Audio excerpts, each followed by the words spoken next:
All right, hello and welcome everybody here to an elimination game at the Central Plains Regional. We have the Post 22 Hardhats, the host team, against the South Dakota State champion Harrisburg Gold in a little bit of a South Dakota showdown. These two teams, surprisingly enough, are the only two teams from the same state in this tourney not to have played each other.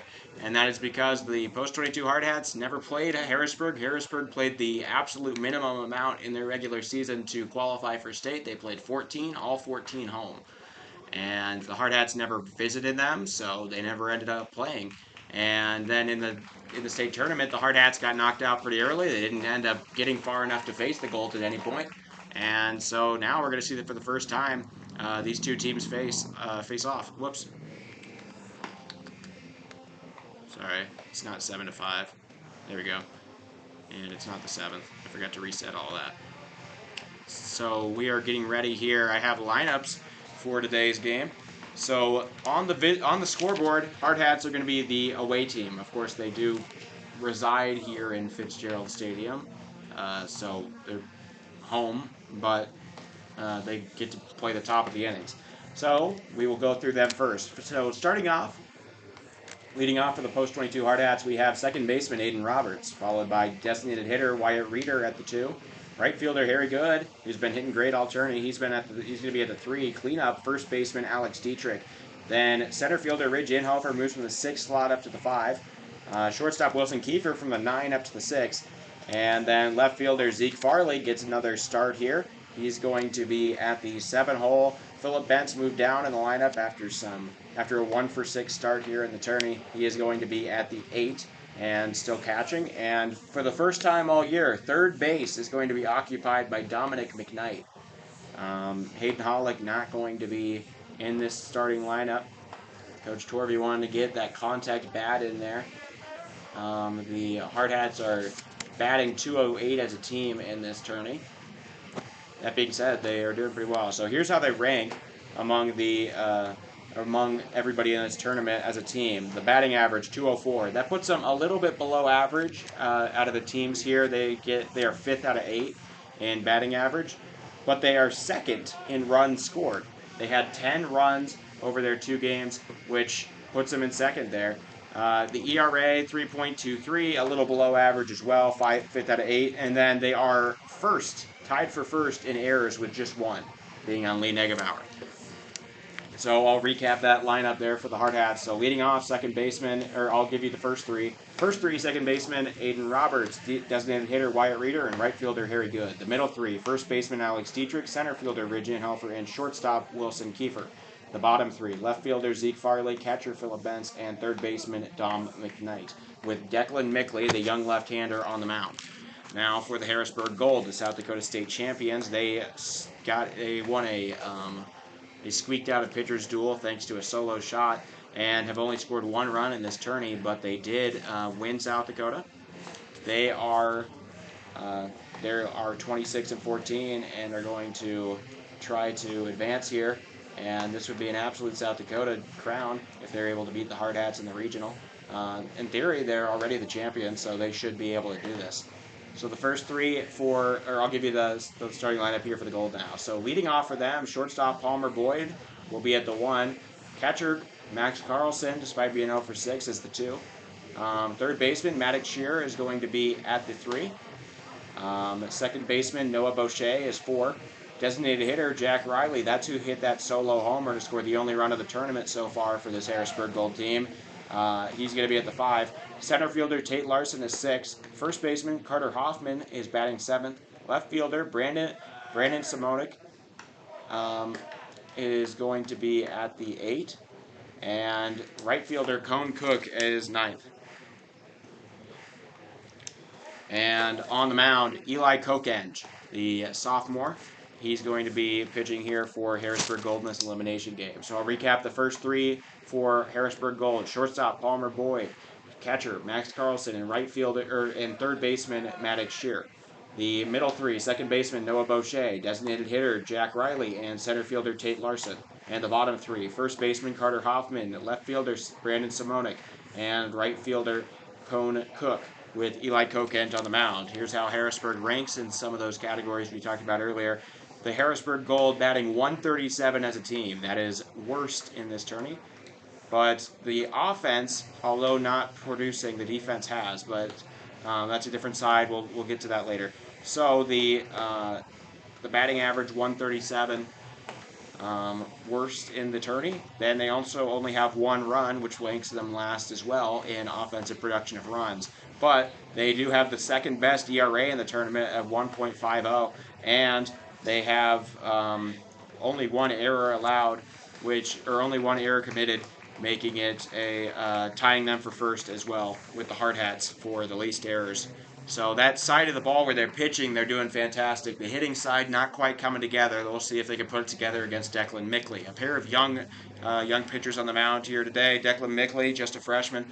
He's going to be pitching for the post-22 Hardhats. And then Eli Kokenge, a right-handed sophomore, is going to be for Harrisburg. So the future facing off here. They might play each other later down the line at some point. Weather for the game, it was drizzling for a bit. I think it let up. So the field's slightly wet, but no lightning expectations or anything like that. I don't think we should be fine to play this game all the way through. Yeah, but the field a little bit damp. So there you go. Jaden Moreno likely to back up Mickley. Mickley usually only goes about an inning or so, or not an inning, but about 4 or 5 innings in a game. He's a big strikeout guy, and that leads to a lot of pitches. Of course, he's not conditioned to do complete games. He's only a freshman, and so usually he does a few, and then they throw in Moreno for the final couple.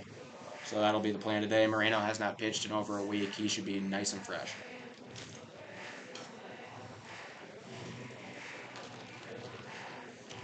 Mickley's last start was in a elimination game as well against Brookings post 74. Back in the state tournament, Mickley had a very good game, but Brookings put on a few, and then at the very end they piled on more. The Hardhats ended up losing that and getting eliminated from the state tournament. This team also lost to Brookings in the state tournament. Harrisburg Gold was undefeated going into a game against Brookings. They lost to Brookings, but got to wait. They played Brookings again because they were double elimination and got 2 chances. And they did beat Brookings, walking them off in the bottom of the 7th, 3-2, to win the state title, their first state title in program history. This is also the first time this Harrisburg Gold team has gone to the regionals. So, they've got a lot to prove against this post-22 Hardhats team, which has been to over 45 regionals now and has made it to 3 World Series, winning the 1993 Legion World Series. All right, so the coaches exchanging their information. We'll get a code of conduct and then a national anthem, and we'll be ready to go. So the South Dakota Showdown. Earlier today, we had a Minnesota Showdown here. Let me show you the bracket a little. That is what the bracket looks like. The St. Michael Mikes beat the Eden Prairie Eagles 7-5. They were up most of the game. Ended up putting up 3 in the first. Put on a few more around the 6th and 7th, and we're leading 7-1 going into the bottom of the 7th. Allowed 4 runs to come in. Wasn't that scary for them, and they finished it out. So they were in the driver's seat most of that time. They will play Fargo no matter what. The winner of this game will play Carpetland no matter what. So there you are. But that's going to be the situation. I didn't put that in the bracket because then it gives the false representation of one of the teams having won earlier today. And I'll just wait and then adjust things based off of that. That game will happen at 6 o'clock. So as they announce the starters, we look at this. The way that the 2 teams got here, the post-22 Hardhats came back from being down 4-0 in the top of the first, came around, won 9-5 over the Elkhorn South Storm Gold team from Elkhorn, Nebraska. And then they lost a very close one last night against Fargo Post 2. Fargo Post 2 now undefeated. And the Harrisburg Gold lost 4-0 to that St. Michael team. And then beat the Williston Keybirds. So now here we go. So if you'll repeat after me, the code of sportsmanship. I will keep the rules. Keep faith with my teammates. Keep my temper. Keep myself fit. Keep my pride under in victory. stout heart in defeat. Keep a clean mind, a sound soul, and a healthy body. Thank you, Ms. Moran. And at this time, we ask that you all please rise as we honor our great country with the playing of the national anthem. Veterans in active duty military united uniform may salute the flag. Ladies and gentlemen, our national anthem.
And we are ready for some baseball. We are ready to go. This post 22 Hardhats team going to get to bat first. This is the side of the ball that Harrisburg has done so well on. Of course, that ERA second best in the tournament, only behind, I believe, it's St. Michael. And this Harrisburg team, really good at the pitching side of things. 1.5 ERA, second best, and tied for the best defense in terms of committing errors. And so then you look at the Hardhats. Hardhats batting average a little bit below the average for this tournament, but they've been putting up a ton of runs. That kind of walking, that plate discipline Coach Torby teaches, really coming through for them here. And it's not the same situation as a week ago. There are no seeds here. It is just hard hats versus gold, and that's what it's going to be, an elimination game. The loser will head back to their respective place unless it's post 22, and they'll just kind of stay here. But it'll end the season for whoever, and it'll end a lot of Legion careers for whoever finishes this, as we're trying to, each team trying to extend summer just a little bit longer here in early August. So Kokenge on the mound here. He will pitch to the leadoff man, Aiden Roberts, in a moment. But for the second time, the Hardhats are going to be the road team in the game. They did lose last night as the road team, 2-1 to Fargo. That being said, that Fargo team looked really intimidating. They beat an Eden Prairie team 6-2. They are 43-6. That was a very quality loss, and honestly better than I thought that the Hardhats might be able to muster. And they were able to, just judging off of the state tournament, they really look like a different team here, and they look poised to win this if they're able to. That being said, Harrisburg Gold and state champions, they are definitely the team to beat. So Aiden Roberts will lead things off. He comes into the game 1 for 7. Not exactly what you want from a leadoff man, but he got a clutch double last night. Maybe that'll carry over in today's game. So Kokenge going to deliver the first one right down the middle. First strike. So now we go to an 0-1. A light amount of drizzle coming in right now. Shouldn't affect anything. Completely turf field except for the boarding track out in the outfield. That's grounded over to short. Handled, and the throw to first. Not in time. Good play. So Aiden Roberts able to leg out an infield single. That throw was very close. Tie goes to the runner, and Roberts will get on base to start things out here for the Hardhats. That's the kind of thing the Hardhats have done so well. A lot of hustle stuff going on. And that's why they run out to their position on the field every time to keep that pressure, on the other team. Here's Wyatt Reeder with his little ear guard because he has a righty helmet and he's a lefty, so the flap is on the wrong side. Wyatt Reeder, 1 for 6 of the tourney, batting over 400 on the season in South Dakota. That goes off the foot of the umpire. That'll be a wild pitch, advancing the runner. So Aiden Roberts now on second with nobody out. Hardhats looking they might be able to get one run here in the first inning. That would be enough to, I mean, that's how many Harrisburg needed to beat the Keybirds yesterday. They needed just one in a 1-0 game. Outside.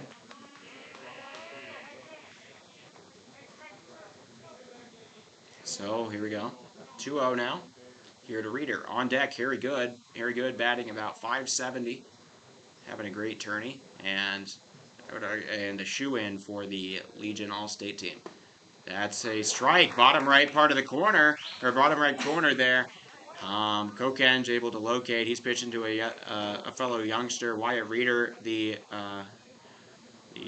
wonder kid, the freshman here, all-state hockey, and he played a couple of these players on the hockey team out in Harrisburg. But Wyatt Reeder for the Rushmore Thunder, I believe they are, going to get ready. So 2-2 count now after a foul ball and a strike taken.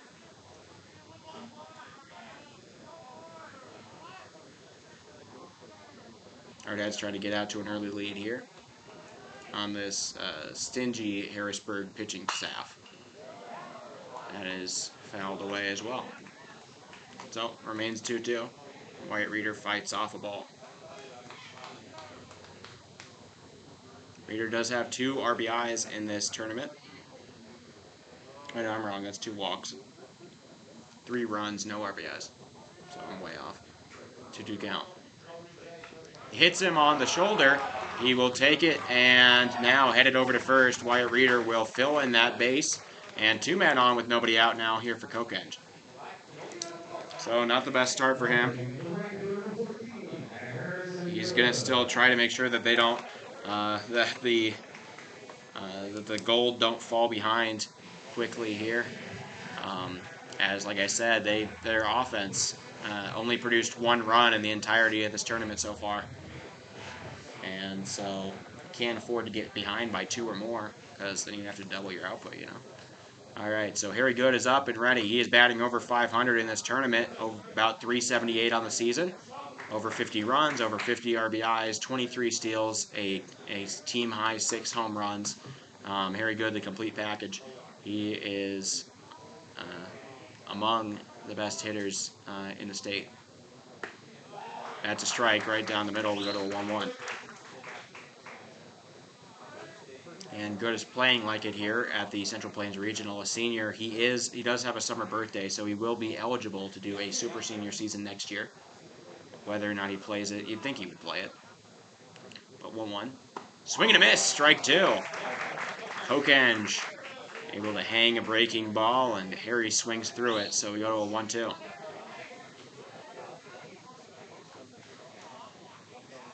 Harry Good down in the count now. Kokenge still looking for his first out of the game. Pitch, fouled off. No, yeah, just barely. Just barely foul up the first base line, and we will continue. They say, nope, bad ball. The umpire wants to give him a new one.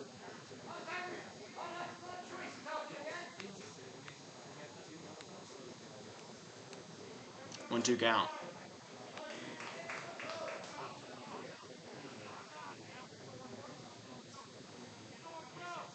Kokenge checks on the runner, delivers. It's hit high into right center, and the right fielder wants it. He will make the grab. Robert's going to stay at second. No tag up. And so the first out recorded by Eli Kokenge and the Harrisburg Gold. Fly out for Harry Good. It'll bring up the cleanup man, Alex Dietrich, with a couple of messy bases. It looks like it's raining. It's just barely raining. It's a little bit of drizzle. Nothing to be too worried about. And that has no problem. Unless this thing, brand new turf, it'll be a little bit slick, but other than that, there's no problems out here. Nothing's puddling. There's no flash flooding. Everything just sort of damp. That goes over the head of Alex Dietrich, and heading over to third, sliding through the bag, is Roberts. Like I said, that slick turf, got to watch out for it when you're sliding into places. And that'll be a wild pitch, advancing 2 runners in a scoring position now here for Dietrich. This is the kind of thing you want. Your cleanup man with 2 men on in the first inning, both in scoring position. Both relatively quick, too, with Reeder and Roberts. So 1-0 count now to Reeder. Or not to Reeder, to Dietrich. And it's fouled off. One-hand grab by Ridge Inhofer. Kind of impressive there on the on-deck circle. Dietrich trying to start out the scoring in this game. 1-1 count. That's hit over and through the gap. An infield played a little bit in, running home, and no tag made. They will throw to second. The throw is off the mark, no tag, and Alex Dietrich sneaks over to second. 2-run score for the Hardhats.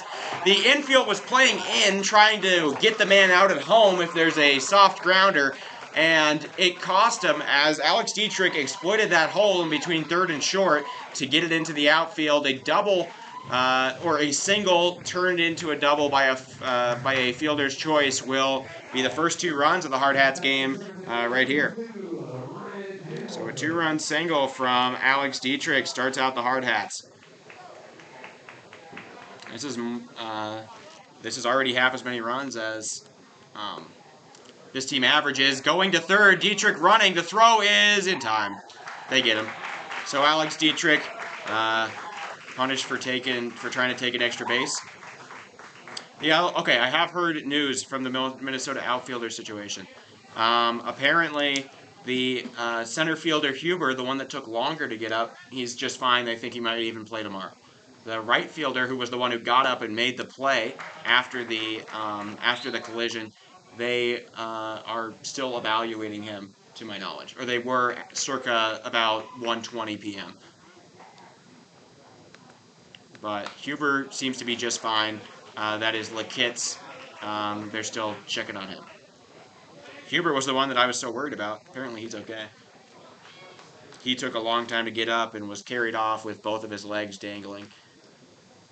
But apparently he might play tomorrow. Inside, Inhofer takes it 2-2.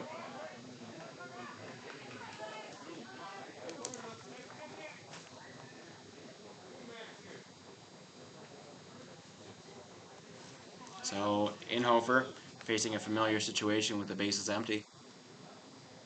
High from Kokenge. Kokenge now playing with fire. Ridge Inhofer 6 walks in the last 4 games here, or 3 games, and then now this one.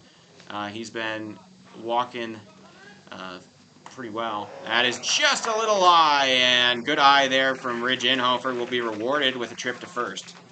So Inhofer takes yet another walk, and the inning not over here for Harrisburg. He'll bring up Wilson Kiefer. Kiefer now exchanging bats. He likes the other one better. So an awkward pause here, and oh no, he needs some more balls for the ump. Hardhats already have a successful first inning. Out of teams that have scored in the first inning of games in this tournament, 4 out of the 5 teams that did so won the game.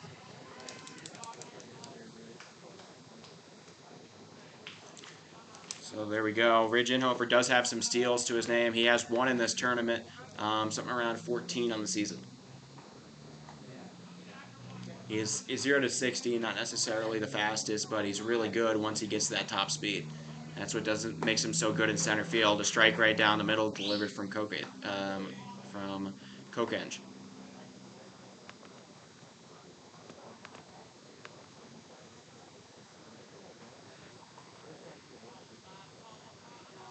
1-1 count. Taking off. Ridge Inhofer goes. The pitch is wild, so no throw will be made. A stolen base successful, and ball 2. It seemed like maybe it startled the pitcher Kokenge to hear everybody saying steal, steal. Like in the middle of his windup, he might have lost a little bit of concentration there. The Harrisburg bus is watching now.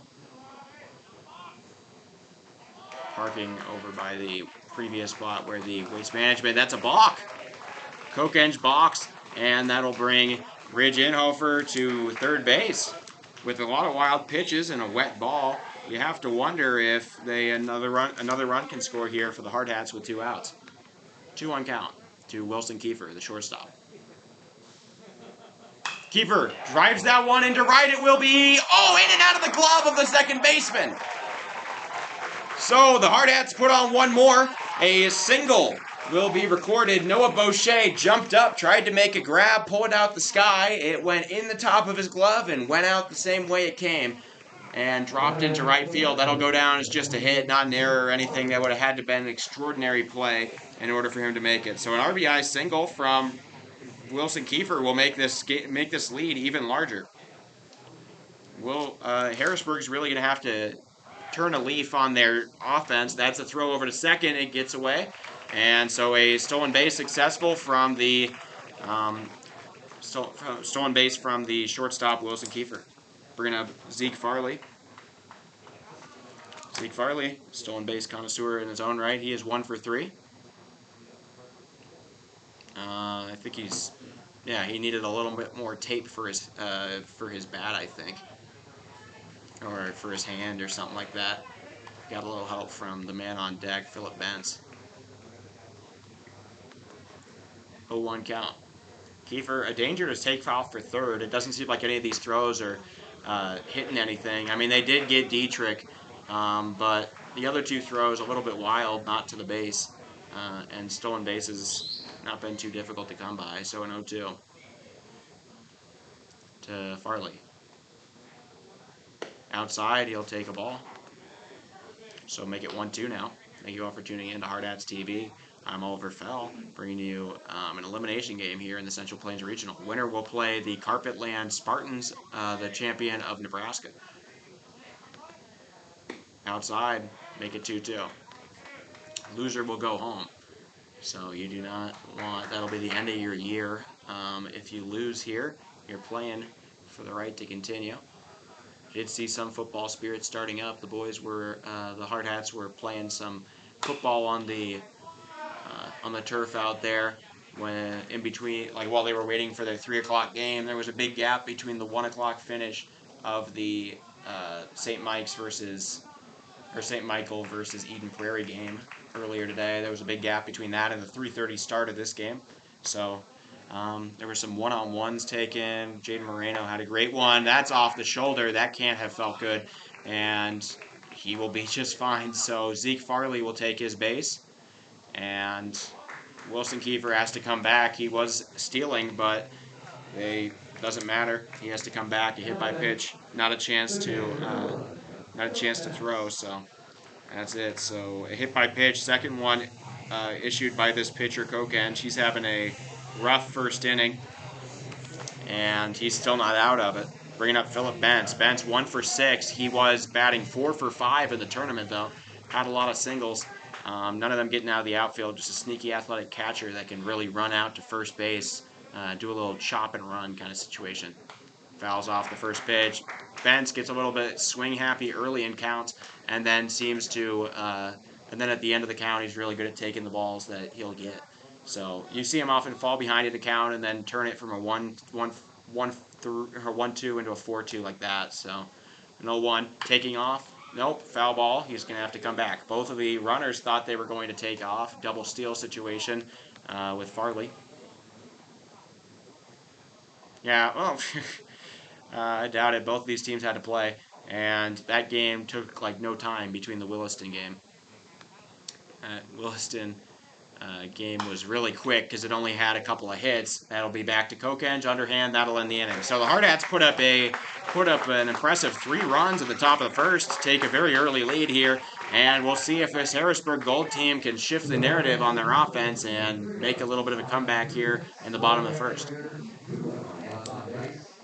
So after that, to recap that inning, 32 pitches for Kokenge right off the bat. That is not what you want to hear as a Harrisburg supporter. That means he's on track for maybe 3-4 innings pitched. You're going to have to reach into the relief pen for the rest of those. So to recap for the Hardhats, in that inning they get 3 hits, 3 runs.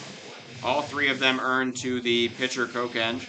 No errors on Harrisburg, and 2 men are left on base. It is 3-0. But Harrisburg gets their first chance. Oh, you didn't. Okay, Mike. Nice to see you in here. So the Mike's outfielders. I'll say it again. The consensus about 120. I got this from secondhand source, but who was talking to the coaching staff, our PA announcer here. He was saying that that Sam Huber was doing better, and the guy Sam Huber was the center fielder who wiped out. Took longer to get up. He seems to be fine. They say he might even play tomorrow. But the person who got up immediately made the play and then seemed to get into the dugout sooner.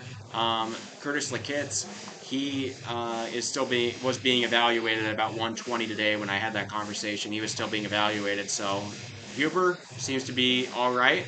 I mean, hurt but all right, and they're still checking on the kids. So that's what I know right now from the collision situation. Nobody seems to be like crazy um, injured, but we don't know on the kids yet. He got up though. He was able to stand on both of his feet outside the dugout and walk his way in. And after getting carried off the field, he made the throw to second immediately afterwards. He was the first to get up out of the two outfielders. So I feel optimistic for Curtis Lakitz and his health. But I was more worried about Huber, who was taken forever and was carried off with both of his legs dangling, and apparently he's the one that's fine. So there we go. Yeah, nasty collision. I totally agree. Glad everybody's doing better. The trainers did a good job out there. Both the St. Michael's trainer and I believe there was somebody else here from Eden Prairie, but it was an ugly collision. The second such collision by the Mikes. Uh, Catcher Glass and the shortstop Malik ran into one another in a game against Harrisburg um, on Wednesday. So leading off now for the Harrisburg Gold is shortstop Palmer Boyd. He is 0 for 7 in this thing. Declan Mickley, a big K pitcher, the lefty, once put up 9 Ks in 4 innings against the Premier West team from Arvada, Colorado in the Firecracker. That's 2 strikes. A pair of fastballs, one up and in, and one down in central. We now make it a 1-1 or 0-2 count. Scoreboard says 1-1. I think I saw strikes, and that is strike 3, and they'll throw to first in time. So a quick 3-pitch strikeout from Declan Mickley will start things out. Boyd now moves to 0-8.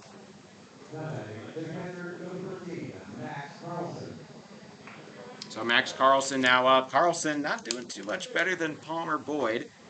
Hitting the head, I do not know anything about what happened there with Eden Prairie. I don't have any info on that. My only hope is that, well, there was the helmet, and he seemed to be okay. The trainer was checking in on him, but he walked back to the dugout on his own volition and said, sorry, hug the pitcher. All right, Benz grabs one out the ground. So we've got Max Carlson here. Carlson 0 for 6 with 5 strikeouts in this tournament so far. Still looking for his first hit. This is a completely different offense than I was used to seeing. I watched the 16-5 Mercy ruling against Yankton at the state tournament with the team when we were just checking people out, and that was a completely different offense than I'd seen otherwise. This team was putting up a lot of runs. They were hitting bombs. They were doing the whole deal. Harrisburg Gold offense was moving then. Now they've cooled off, only putting together 1 run over 2 games. Fargo's here watching. They will play the winner. Or no, they won't. They're locked in against St. Michael. So, full count. But the Fargo people are here, so they're watching. They play later against the Carpetland Spartans from Lincoln, Nebraska. So full count, payoff pitch, low and inside. The ball taken, and now the first walk issued of the game by Declan Mickley. So Carlson reaches base for the first time all tourney, and it'll bring up Maddox Shearer. Shearer, a slightly better 1 for 6 out of the 3 hole.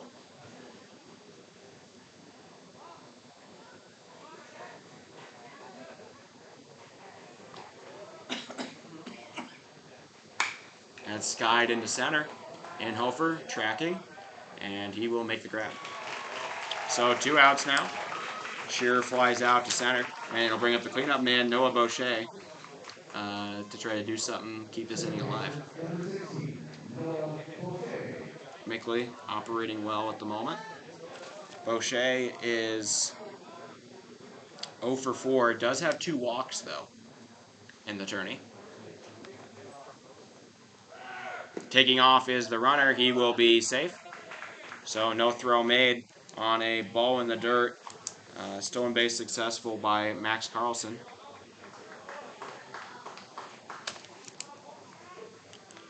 So here in the bottom of the first, it is now a runner in scoring position for the Harrisburg Gold.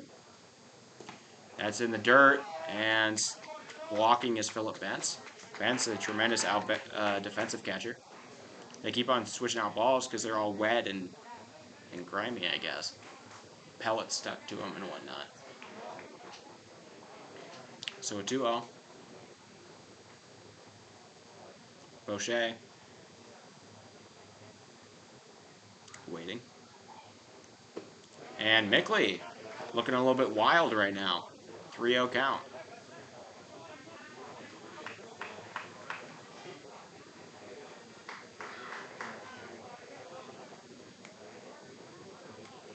So a 3-0. Strike right down the middle. Mickley able to locate on that one. Mickley does have should have a slight disadvantage, though it doesn't usually stop him, as most of this Harrisburg lineup sitting at their batting right against the lefty. So a 3-1. Grounded over to short. Kiefer muffs it. He's not able to grab it, and that'll be an error. So Wilson Kiefer extends the inning. Harrisburg catches a break, and now they are looking at a little bit of a different complexion to this inning. That's just the second error of the tournament for the Hardhats, and it could be costly, as now the runner is on third with a somewhat fast Boucher over on first base. Bringing up the designated hitter, Jack Riley, the only man to score in that game off of the ace for Williston, Caden Finders. Strike, delivered at the knees. Good pitch there from Declan Mickley. Will find the zone. There's a large bird over the overhead here. I think it's a seagull. All right. Don't know how that happens. They're in Gillette, too. I don't know where they keep on spawning from. So an 0-2 count. Mickley leads. 0-2 count now here.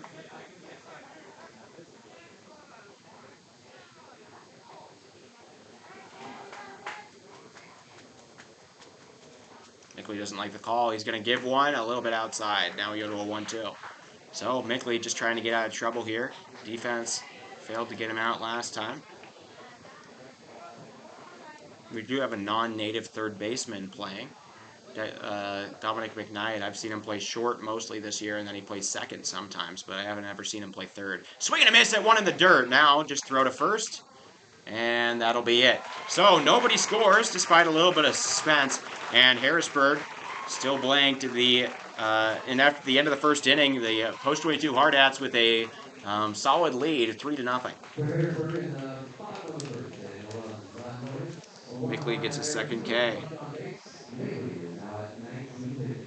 Only 19 pitches for Mickley in that inning, considering he faced 9 batters and struck out 2. That's actually a pretty good rate. He was only expected to go 4 or 5 anyways. So we will tell you now the Harrisburg Gold lineup, or the Harrisburg Gold, how they did in that inning. There were no hits, no runs, no earned runs, 1 hard-hat error on Wilson Kiefer, and there was 2 men left on. It is still 3-0. Hardhats came out the gate swinging, and they're going to try to do it again here with Dominic McKnight leading things off for them in this inning. Dom McKnight, for about 2 weeks in the middle of June there, was the leadoff man for this Hardhats team. He is a very good contact singles kind of hitter, and his specialty is the bunt. He's a big fan of the bunt, specifically down the third base line. So if Harrisburg did their homework on him, they will know that. And you'll see a third baseman playing a little bit more in than you would otherwise see them. If not, they might get exposed here. Dominic McKnight, a tremendous bunter. That's almost certainly what they're going to make him do here as he leads off. Plus, the fact that it is wet conditions, that plays into the advantage here, as the play should be a little bit harder, assuming you might slip a little, the ball might be wet, the whole situation there. Bunting shouldn't be harder, but fielding should be with the wet conditions. It's still drizzling a little, nothing like that rainy. So first pitch, he won't get a chance to bunt, right in between the shoulder blades there. A little bit of a spine shaker on Dom McKnight will put him on first base, and that's the third hit by pitch now for the sophomore Kokenge.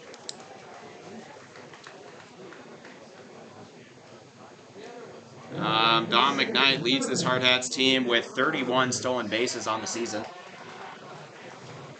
And that is something to be said because he only played like half of the games this year. He was not used up until about that series in Brookings in late May, and has been kind of phased out of the lineup a little bit since. As you can see, the fact he didn't play either of the other two games in this tournament so far. So Dominic McKnight, a very dangerous stealer. He's got to watch out for the fact he might slide past a base right now on the wet turf. Taken outside, they throw back to first, not in time. And it's still 2-0. Post 22, trying to prove that they belong here. They got here on the basis of a host team. Otherwise, Brookings would have gotten here. So after losing to Brookings 3 times this year, they ended up giving the final L to Brookings by taking their spot here at the Central Plains Regional. This is a strange thing. The host, usually, it's an advantage, but nothing too crazy. But it's been working out well. Gillette is doing well. McKnight takes off. He is safe. So another stolen base for the Hardhats. That is their third of the game, and it's a 3-0 count now to Aiden Roberts. Aiden, a common roommate with Dom McKnight on trips. They're good friends. McKnight Jr. and his fellow middle infielder, Aiden Roberts, a sophomore. So 3-0. That's right down the middle. So we go to a 3-1 count.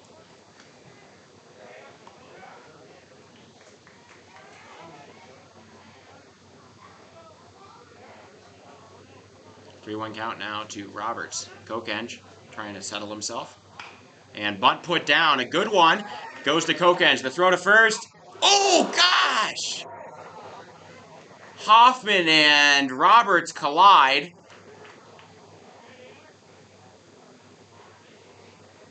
Hoffman clutching his right arm. His glove went flying. His hat came off. The throw was across the body of Roberts. Roberts was running straight into first base, and Hoffman had to reach across the line where Roberts was running to and try to grab the throw because it had gotten behind Roberts, and then eventually Roberts came full collision right into Hoffman. They seem to be fine. Hoffman's doing okay. The umpire is going to come talk about the situation. You can't call it batter interference because he just ran straight. The thing was, the throw was offline. The throw was a little bit into the base paths, and that caused Hoffman to have to reach across the base and right into the way of Aiden Roberts. Both of them seem to be fine, though. Maybe a little bit of soreness. But all in all, nobody seems to be injured or needing to leave the game. The question is, do they honor the run scored by Wilson Kiefer coming home from third? That's the question here. Because Roberts certainly did nothing wrong, but will they call it a dead ball after the scary play, or will they say that because the ball was sitting out there and Kiefer he skittered home from third base? Coach Torby, absolutely surprised. Are they calling an out on Aiden Roberts? Are they calling an out on Aiden? Coach Torby doesn't believe it because that doesn't make any sense to me. Are they calling Kiefer out? Because Roberts was just running straight to the bag. He did nothing wrong. The throw was offline. Coach Torby is pantomiming exactly what I'm saying. Yeah, both of them seem to be okay. They're talking it out right now. They're showing that they both, they felt it, but they're all right. Hoffman is standing straight up over there at first, resuming his duties. Roberts says it's even that bad, worse for wear. The umpire's trying to explain it. These are some of the best umpires in the region being selected from the 4 states included here. So in theory, you should be getting the best of the best.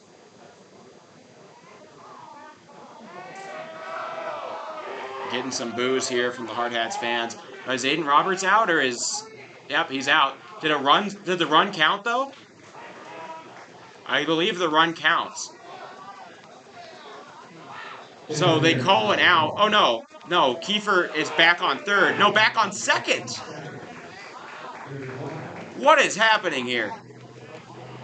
Wilson Kiefer on second base now. He doesn't get either of them.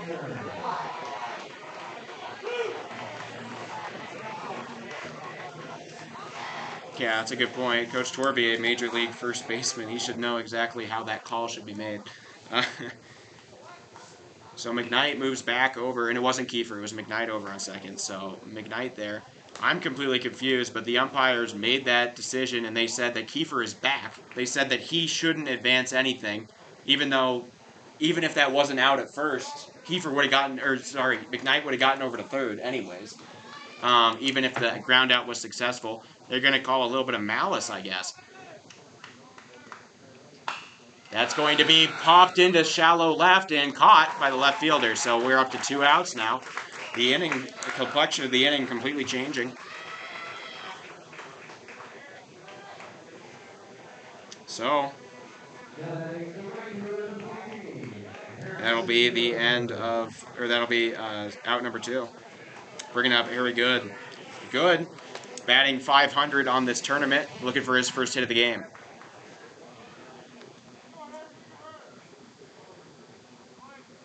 Popped up into right. That's high. The right fielder going to have to make the grab. He is underneath it and makes it. So that'll be the end of the inning. Nobody scores in a hectic second inning, and that'll be how it is. So Hardhats don't put up any in the top of the first, and there were no hits, no runs, no earned runs. There were no errors, and 1 man is left on. It remains 3-0. Hardhats still maintain a good lead going into the bottom of the second. Yeah, it should be noted that as we do, as the question is put into call, these are the umpires selected by the American Legion, and several umpires, giving their own recommendations about it for the best umps of the within the 4 states of Nebraska, Minnesota, South Dakota, and North Dakota. These are the best of the best when it comes to umpiring. Several of them coming from out of state for this tournament.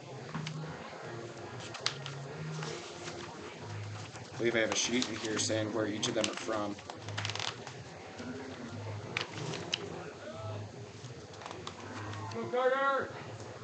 Oh, I don't remember. I'll look at a different. Oh, hey, Crew. Yeah, I guess you like the song. Yeah, okay. It's Crew McDonald's from the Elkhorn South team. I'll check. I'll ask him. I'll ask him for you.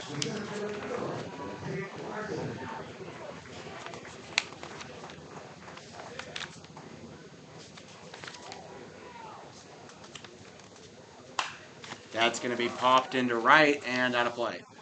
So 0-1 here for Declan Mickley. To the hitter for Harrisburg, that is the center fielder Tate Larson. Larson 1 for 6 in the tournament. He does have a triple to his name. First pitch is a ball. I have to look into what Harry's is. When I listen to it again, I might recognize it. He's been having the same one all year. 1-1 count. Mickley throws one right down central. That'll be strike number 2. Tate Larson's got to watch out. Mickley, a very interesting pitcher. He just, whatever Philip Benz tells him to do, it could be one of 3 different things. It could be like a curveball outside, a jamming fastball inside, or that. A breaking ball low. And that is K number 3 now for Declan Mickley, all swinging on this Harrisburg team. They've been struggling to get the offense rolling all tournament. Coming into this game with that 137 batting average and without a hit so far in this one as well. And 3-run lead looks very insurmountable when you can't get a hit. That's a bouncer to home. That'll be a ball 1. This is Carter Hoffman, the first baseman. He seems to be fine. That right arm can't be feeling too good though, as that was a substantial collision there on the right side of his body as he reached across the base there with Aiden Roberts in the top of the inning. High and inside. Hoffman does a little limbo, and we go to a 2-0. Hoffman, one of the lefties in this lineup. Oh yeah, you're right. I forgot. 3-0. Good catch. Popped up. I got confused by the Dom McKnight thing where I thought he came around, and then I didn't realize they would put him back on the base or whatever. So I must have put something on there when there was the confusing call on the top of the inning. So 2-1 count.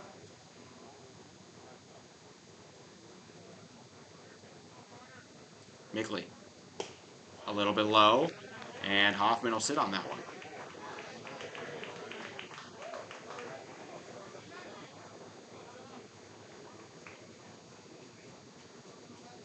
Three-one count. That's strike 2. He's able to locate, and now we go to a full count. 3-2-1 to Carter Hoffman. Hoffman 1 for 6 in this one. Mickley looking for his 4th strikeout. He sets, delivers. That's going to be flared into left. That may be fair. It is not. That one falls about 1.5 feet foul, and that'll be foul. So we will continue this at bat. 6 pitches deep. Declan Mickley and Carter Hoffman going at it.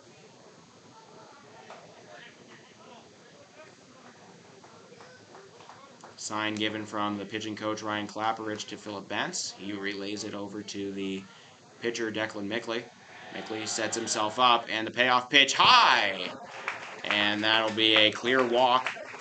No call from the umpire needed. So that'll be Declan Mickley's 2nd walk issued. He did one to earlier to Max Carlson. Hoffman, I know you might be looking at catcher and first base, and that's usually not your quickest positions, but Carlson already stole a base in this game, and Hoffman stole one in the last one. So Mickley now delivering here to Simonik. Swing and a miss on a fastball, overpowering the hitter. 0-1 count. Thank you all for spending your Friday evening with me.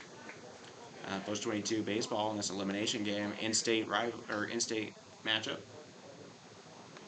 The winner will go on to play Carpetland, the Nebraska State champions, in the Final Four semifinal-ish situation going on tomorrow. Technically not a semifinal because if the team that goes 2-0 goes up against, loses one game to one of the teams from the losers bracket, then there's 3 teams left, and it's not a semifinal because those 2 teams that came with one loss are gonna play each other again.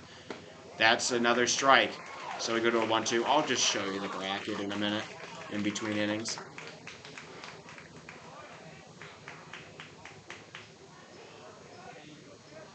One, 2. Simonik awaiting. In the dirt, it'll get away. So taking off for third is the runner. So Carter Hoffman all the way over to third now. The one of the runs here, the first run of the game for Harrisburg, now sitting just 90 feet away from home. And the pitch is going a little bit wild now for the youngster Mickley. He's always got nasty stuff, and that's sometimes very hard to field as a catcher. So 2-2 for Simonik. Trying to drive in the first run. That's up and outside. He sits on it, and now we go to a full count. Last full count, Hoffman fouled one off and then got a walk on the next pitch. We'll see if Simonik is able to do so. Mickley, payoff. Swing and a miss, strike 3. He gets K number 4. Declan Mickley sends Brandon Simonik back to the dugout, and it'll bring up the 9-hole hitter, Cone Cook, here with a chance to give Harrisburg their first run of the game. SK number 4 for Mickley, as I stated. He's a big strikeout pitcher. The highest thing. Shoot away, Liam. Go for it. All right. Cone Cook puts one high into right. Harry Good going back for it towards the track and making the grab. That'll be the end of the inning. So nobody scores for Harrisburg. They get pretty close. And that'll be it. So in the top of the third, this game is still firmly in the grasp of the post 22 Hardhats, who are on top 3-0. It should be, yeah. This team has played two very good pitchers. This Harrisburg team, Caden Finders, a Dickinson State commit from Williston, put up a absolute gem in that game that the Harrisburg was able to win in. Only 3 hits allowed in that game against Harrisburg. 10 strikeouts, 7 innings pitched, or 6 innings pitched, I think. 7 innings pitched for the starter Caden Finders from Williston. He put up a heck of a performance and really held this offense for Harrisburg in check. And then they played against Ashton Groves, who put up 6 masterful innings of his own. Is there a way for there to just be two teams remaining on the final day? Yeah. If the team who hasn't lost twice, who hasn't lost at all. So, like, at the end of the day, Fargo, here, let me show you the bracket. So at the end of the day, Fargo is going to play Carpetland. And whoever wins that will be 3-0 and still have 2 losses remaining in the double elimination tournament. If that team beats whoever they play later, so say Carpetland wins and they beat the winner of this game, then we just have 2 teams left because it's the Carpetland and the team from the other game. But if they lose, then we got 3 teams left on the final day, and the 2 teams that came in with 1 game will play each other. And Carpetland, for example, would do something. Ooh, watch out. A lost bat there from Alex Dietrich scares everybody. A collective sigh of relief as it falls to the ground harmlessly. That's the second time this year Dietrich has lost his bat swinging. But like 2 months apart. It was early June during the Veterans Classic when he last did it. He's going to make sure that he tapes it up all nice. Not going to take any more risks. Or he adds some chalk to it or something. I don't know what it is. He does something to the bat.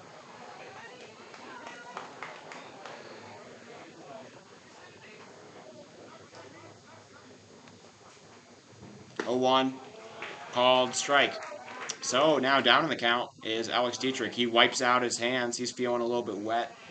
And it's a 0-2 count now.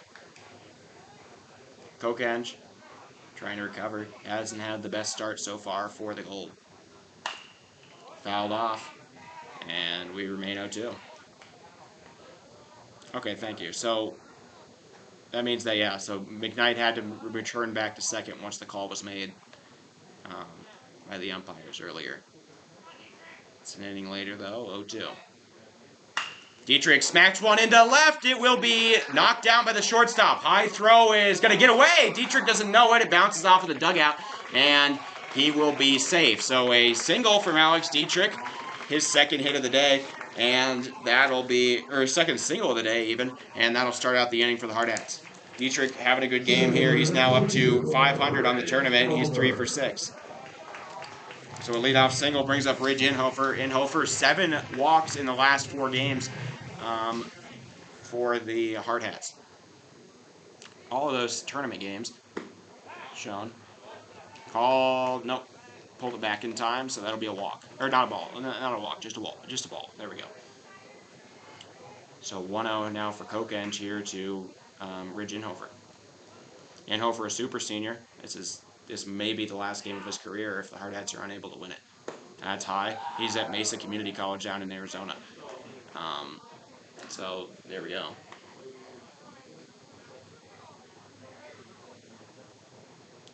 Two-0 count now here to Inhofer.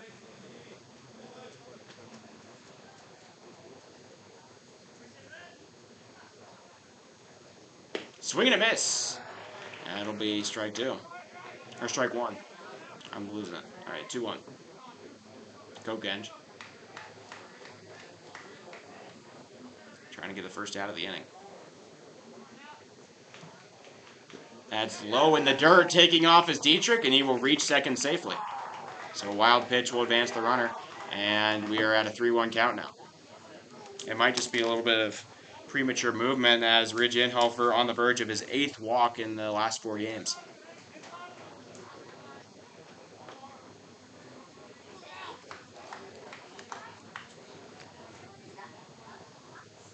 That is it. So Ridge Inhofer draws yet another walk, his 2nd of the game, his 8th and 4.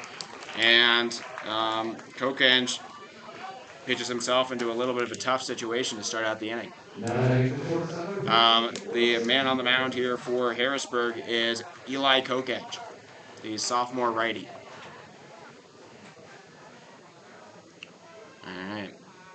Wilson Kiefer shows a bunt. He puts it out. The throw to first in time. The sacrifice bunt successful. Both the runners advance. 1 out now here in the inning for Harrisburg. So 2 runners in scoring position over for Zeke Farley now. The sacrifice bunt in favor of Coach Torby. It's big into his philosophy. He's a big fan of that.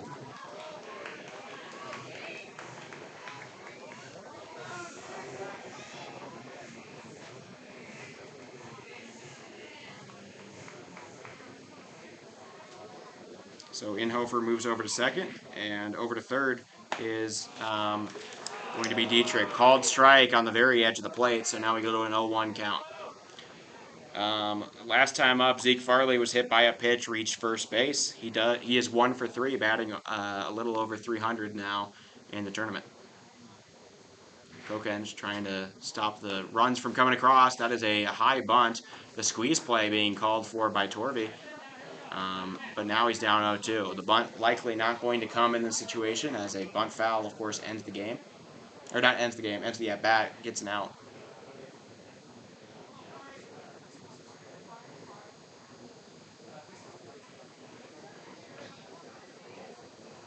All right, 0-2 count. Kokenge stares down Farley. And time called. Farley needs to reset his concentration. And now he's ready, so Kokenge gets the signal. The 0-2 delivered. That's strike 3 on the inside of the plate. Paint in the corner, Eli Kokenge up and inside. A great pitch there. And that'll be out number 2. Just the first strikeout of the game now for Eli Kokenge. Bringing up Phillip Bentz. Bentz grounded back to the pitcher to end the first inning. He's got 2 men on here and a chance to really help out his team, extend this lead, and give Declan Mickley some more room. Swing and a miss, strike 1. The fastball gets by Bentz before he's able to even swing through it, and we go to an 0-1 count. Bentz 1 for 7 in the tournament, not batting too well. He was great at the state tournament, though. He was 5 for 8. Inside, had the Hardhats made it a little further, he might have been in Golden Stick contention. Or not Golden Stick, Big Stick contention for South Dakota. That went to Sawyer Tolk, as I understand it, from Sioux Falls East. So 1-1.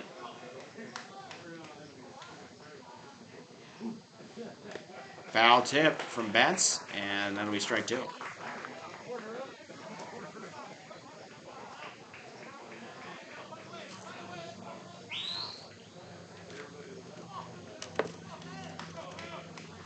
One-two count.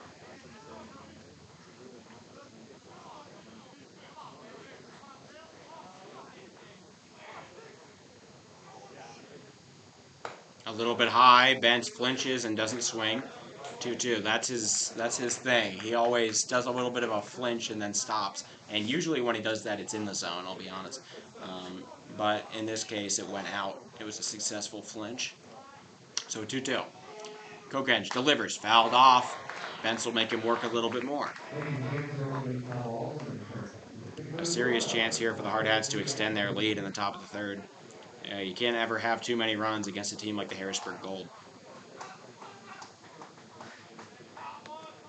So 2-2, especially in an elimination game. That's grounded over to second. It is handled cleanly, throw to first in time. That'll be the inning. So Kokenge recovers and strands 2 runners after they both get on with nobody out. And we will go into the bottom of the third. Harrisburg still trailing 3-0, getting a chance here to bring it back in the bottom of the third. 60 pitches Hardhats 3, Harrisburg for Kokenge. That is quite a few. He might only have about 2 innings left in him. That's still better than I thought he was going to do with his 32 pitches in the first inning. So to end that inning for the Hardhats, to finish it up, they had 1 hit, no runs, there were no earned runs, no errors on the Gold, and 2 men left on. It is still 3-0. Those 3 runs at the start of the game for the Hardhats, still holding together this lead. But 3-run lead against this team who's only put up 1 run in this tournament does feel a little bit more safe than it would be against some other teams. Especially with Declan Mickley keeping this team hitless in the first 2.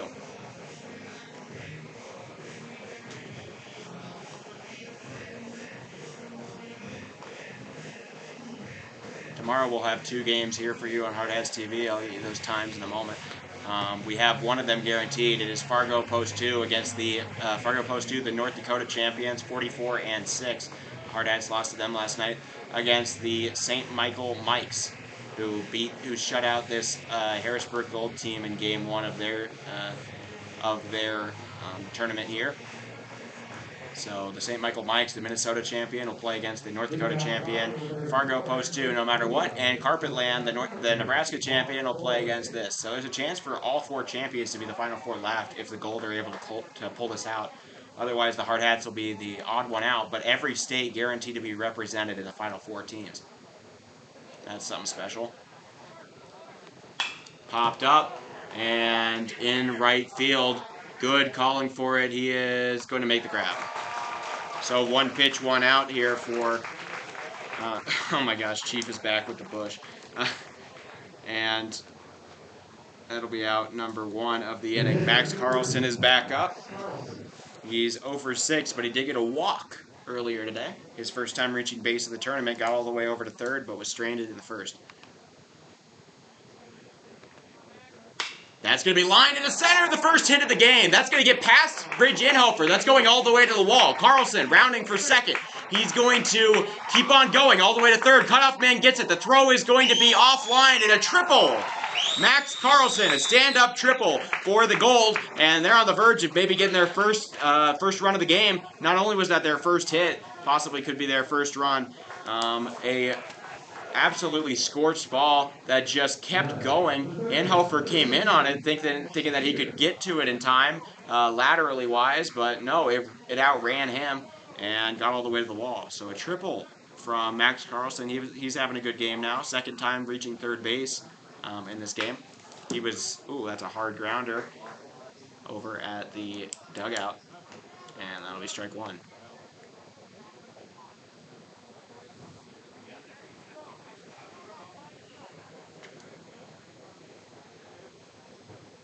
So no 1 count. Mickley delivers in the dirt. Bentz does a good job to block it, saving a run there. A wild pitch would almost certainly bring in the runner Carlson. Dylan Marsh, yeah, I know. Dylan, he got caught up in work and got ready for college, so he hasn't been able to do the color commentary on any of these games. I'd like to have him as well. But that's what happened with Dylan. He also, after his midway point of the year, decided that he was recovering from a labrum tear last year. He needed to rehab and get ready for his freshman year at Northern State. 1-1, taken high. So that's what happened with Dylan on the team, and then what happened with him in the booth with all, he got busy, got work, the whole deal. So that's what happened with Dylan. I have seen him lately. He's doing just fine. He did get a haircut. 2-1. Taken high. That'll go to the backstop. Might not be an ending. Now Declan Mickley tags late. A good attempt, but Carlson comes in to score, and now the Gold are on the board on a wild pitch. So on the back of a Max Carlson triple, the Gold make it a 2-run game. Here in the bottom of the third, Mickley allows his first run. And so there you go. It's a far closer game now. And the monkey off the proverbial monkey off the back of this Gold team with their lack of hitting. That's popped up into foul territory. It might be playable. Dietrich is chasing it. He thinks he can make the play. He falls down, makes a grab in the first base coach circle, and that'll be a good work. He falls to his knees. It makes the grab. The concentration Clearly showing there from Alex Dietrich to get the second out of the inning in foul territory. Maddox Scherer gets out on the play. That'll be out number 2. Noah Boucher now up, empty bases, trying to extend this inning, make a little more something here for the Gold. That'll be a foul ball, 0-1. Mickley's starting to run up that pitch count, but not too worried. He wasn't expected to go full game or 6 innings or anything like that anyways. I think he maxes out at about 85 anyways in terms of before he starts to get super wild. That's a strike right down Main Street, so we go to an 0-2 now. Yep, no problem. The steroid daddy hack the 4th. So an 0-2.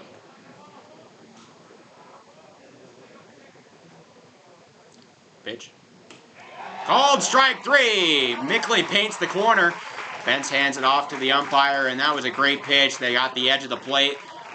Froze the batter, Boucher, and got the final out. So, Harrisburg, on the back of a Max Carlson triple, able to get their first run here. They make this a 2-run game here, shorten the lead. And going into the top of the 4th, and the midway point of this game, it is currently Hardhats 3, Harrisburg Gold 1.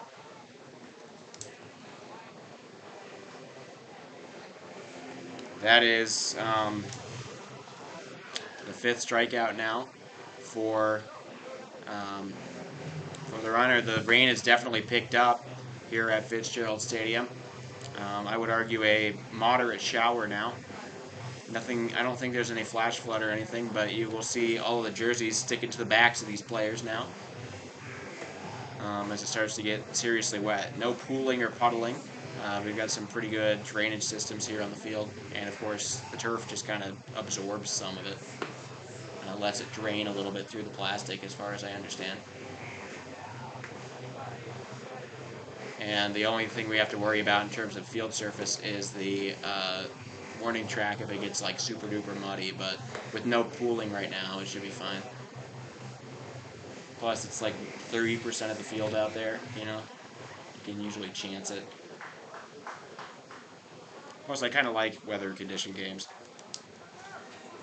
So in that inning for Harrisburg, 1 hit, 1 run. That run was earned to Declan Mickley. No errors on the Hardhats. Nobody left on base, making it 3-1. Dominic McKnight now going to lead off this inning. Last time he led off an inning, he got hit by a pitch, came all the way to 3rd, but was stranded. He grounds that one over to short. It's going to be off of the glove. The throw to first, not in time. McKnight able to get to first base now. And a leadoff infield single. Will that be called? That's called an error. That's a little bit harsh on the Harrisburg shortstop, Palmer Boyd, but they do call it that, so that'll go down as an error. Oh no, the error was earlier, right? No, that was an error. No, Harrisburg doesn't. Never mind. Hit. I'm looking at the wrong side of the scoreboard. So a leadoff single for Dominic McKnight will start things out. Remember, he can steal bases. He already did it once in this game. Aiden Roberts is 1 for 2. He had that controversial collision at first last time. Shows a bunt, falls in the dirt. McKnight will stay put. 1-2 or 1-1.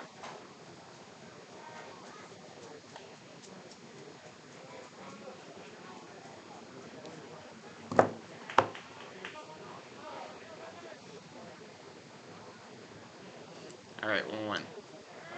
Taking off is McKnight. They will throw to second. Good throw from Carlson. Gets away and into the center field. McKnight will stay put, but a steal successful. He'll get over to second.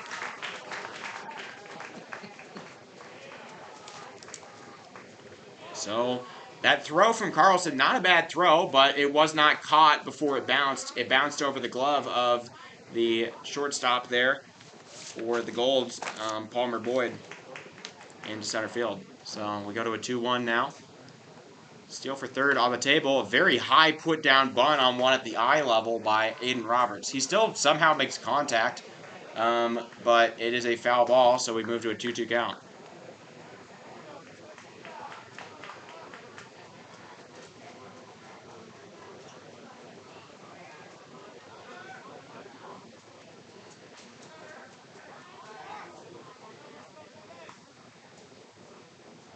Pitch popped into shallow left with Boyd after it. He will make the grab.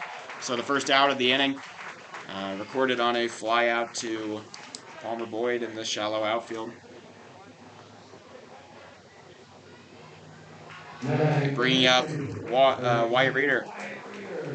Reeder, 1 for 7 in the tournament, not batting his normal self. Like I said, seriously picking up on the rain. I would call it a little bit above moderate right now, bordering on heavy. Not big drops or anything, or crazy wind. The wind pretty much stable right now. No movement on our flags out in center.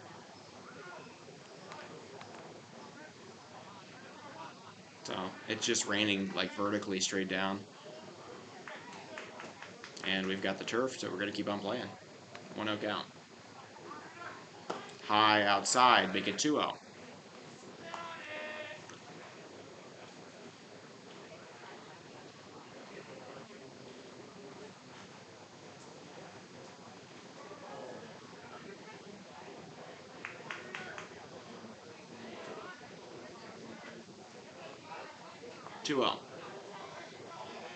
McKnight leading off second there. Has the ability to take third if he wants. That is a strike on the inside of the plate. Reeder will stare at it, and we go to a 2-1.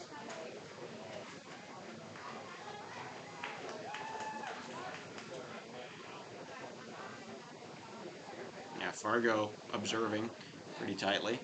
They may play one of these teams at the end. 2-1. Just outside. Good eye there for Reeder. He sits off on it. So we go to 2-1.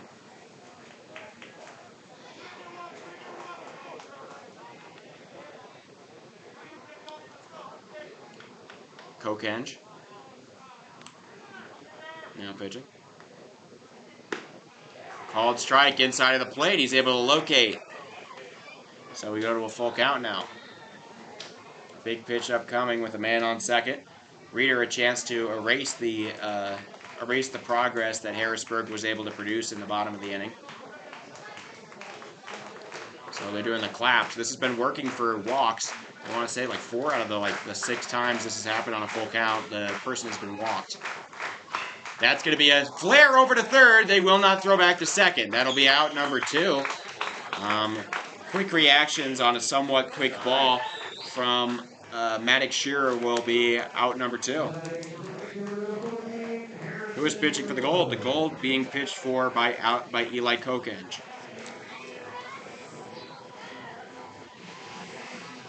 He is still in there. Bringing up Harry Good. Good drives it over to third. It's handled cleanly. The throw to first is on target in time, and that'll be the inning. So, despite the leadoff man getting a leadoff single, Dominic McKnight stranded on the base paths yet again. It remains 3-1. And after a little bit of progress in the last inning, Harrisburg Gold trying to get even closer to collapsing that 2-run lead the Hardhats have.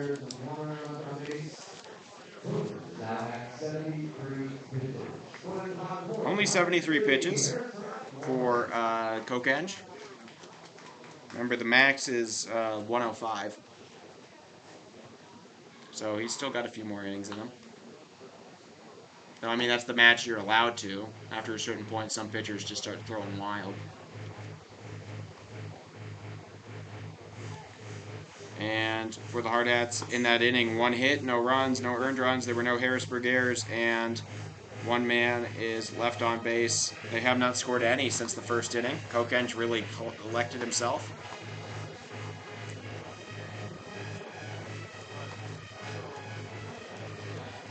The man leading off this inning will be Jack Riley. His solo home run to left center was the lone run in that game against the Williston Keybirds that ended 1-0.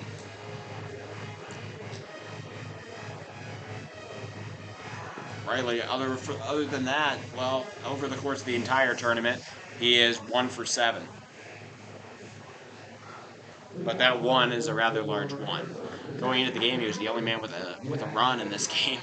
He still was the only Harrisburg Gold player to have an RBI, and it was himself. But it counts the same. So Mickley, pitch inside, sat off on by Riley.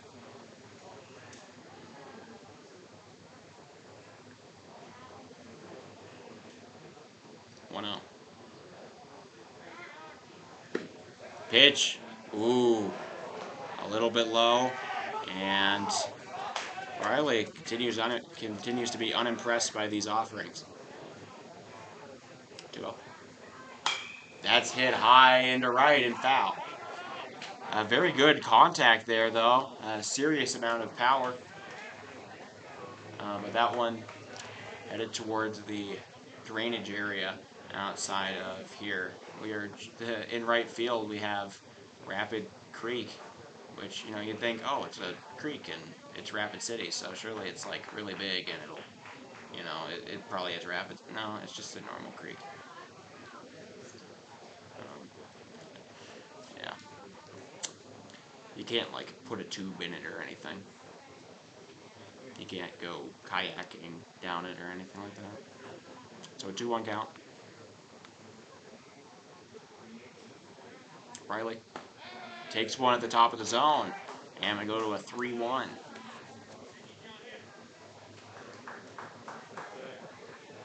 So Riley on the verge of getting a leadoff walk. That'd be very helpful for the cause of this Harrisburg Gold team. Mickley throws another one high, and that will be a walk.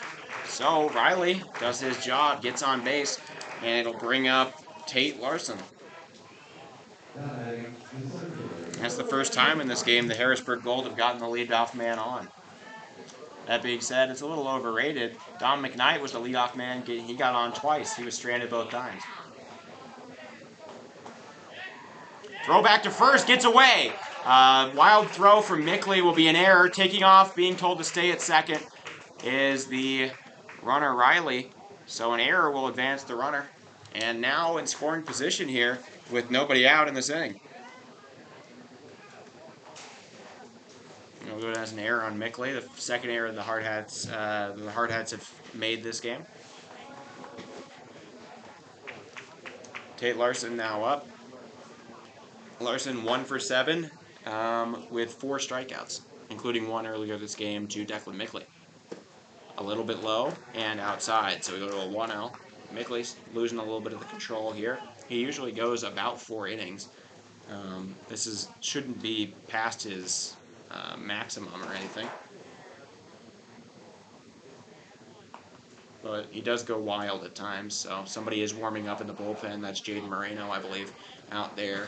The second best reliever for this Hardhats team behind Eli Kelly. Eli Kelly was pitched three shutout innings in the opener against the Elkhorn South team. That's a strike right down central. So we go to a 1-1.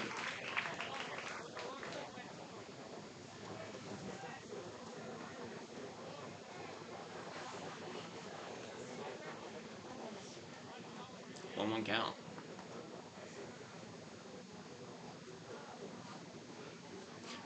Mickley not liking the look of Jack Riley over on second.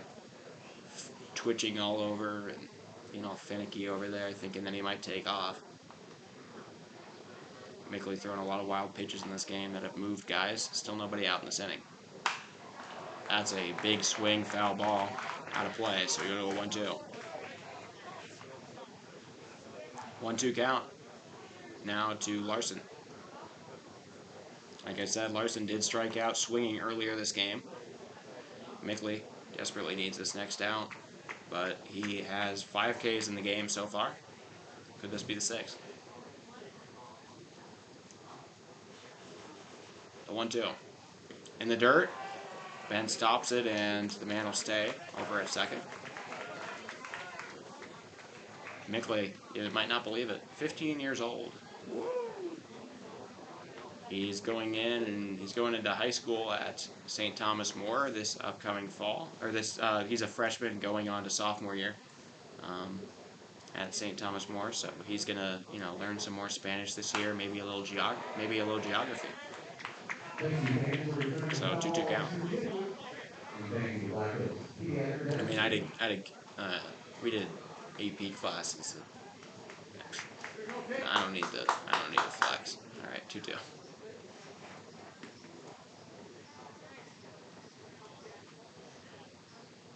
2-2. That's strike 3. Tate Larson knows it. That one at the knees, at the middle outside of the plate, and strike number one, or out number one is recorded. Larson goes down looking. That's the 6th strikeout now for Declan Mickley. His Harrisburg Gold team allowed 10 strikeouts against Caden Finders and Williston yesterday, and had, I believe it was 9 strikeouts versus Groves, Ashton Groves of St. Michael on Wednesday. So this team, a very strikeout prone team up against a very strikeout producing pitcher with Declan Mickley. Hoffman pops that one over the shortstop into center field. Ridgenhofer muffs it. Taking off for home is the runner. He will be safe. And the run scores. Harrisburg makes it a 1-run game here on a single to center. Ridgenhofer was not able to grab it on the bounce, and it allowed the runner Riley to come around and score. So a RBI single by Carter Hoffman will put Harrisburg within just 1 run of the lead.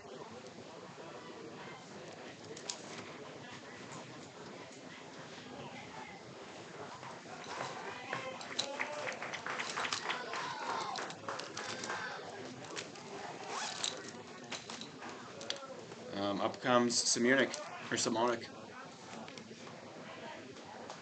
Simonik struck out swinging earlier this game too, but it is 3-2.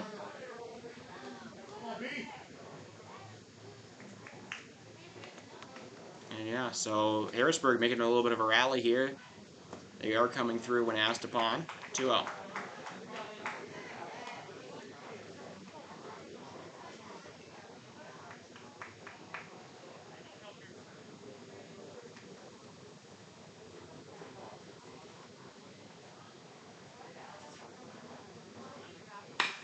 Fouled off. Harrisburg manager tried to grab it with one hand out there, unsuccessful. It's you hate to see it. So a 2-1 count. The tying run on first base, only 1 out in the inning. Declan Mickley trying to get out of this one. Moreno should be ready to take over for him in the next inning. Ball in the dirt. And that'll make it a 3-1 count. So a walk here possible for Simonik. He is 1 for 4 in this tournament. Does not have a walk. He did get a save against Williston yesterday. Mickley, strike at the letters. No, ball. The batter kind of thought it was a strike, I think. Stood back in his box thinking it would be a strike, but no, umpire says ball. And so a walk is issued. Now 2 men on with 1 out here. Mickley in a bit of trouble, and it looks like he's going to, that'll be his day. So Jaden Moreno gonna jog out from the bullpen. Declan Mickley will finish his game. Oh, that's not Jaden Moreno. Is that Eli? Is Eli back? I guess who's back? Yeah, no, it really is Eli. Eli pitched 3 shutout innings against Elkhorn South just 2 days ago. I guess he never hit the pitch limits to have to sit out more than even 1 day. Well, hey, absolutely welcome back, Eli Kelly. We got several Rushmore Thunder players on this team.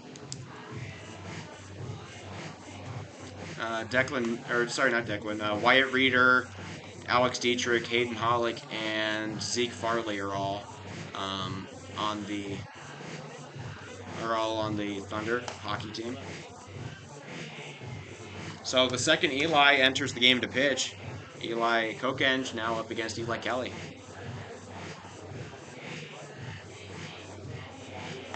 So Declan Mickley ends the game with 3 1/3 innings pitched, 2 earned runs at least. The other 2 runs on the base paths are credited to him right now as it sits, and 6 strikeouts. He is not going to be, that is not the minimum amount to get the win, so he is not going to be the pitcher of record. That would go to Eli Kelly here if he even throws 1 pitch, which I feel like is a pretty safe bet.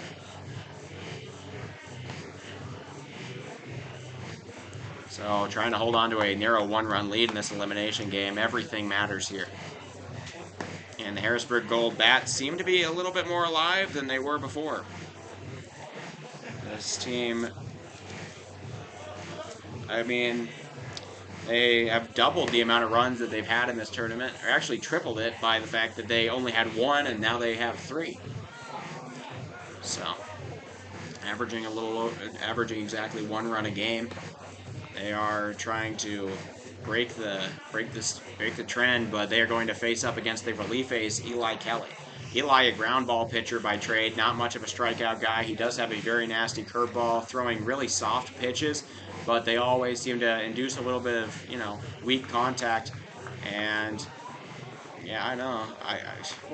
I figured. Um,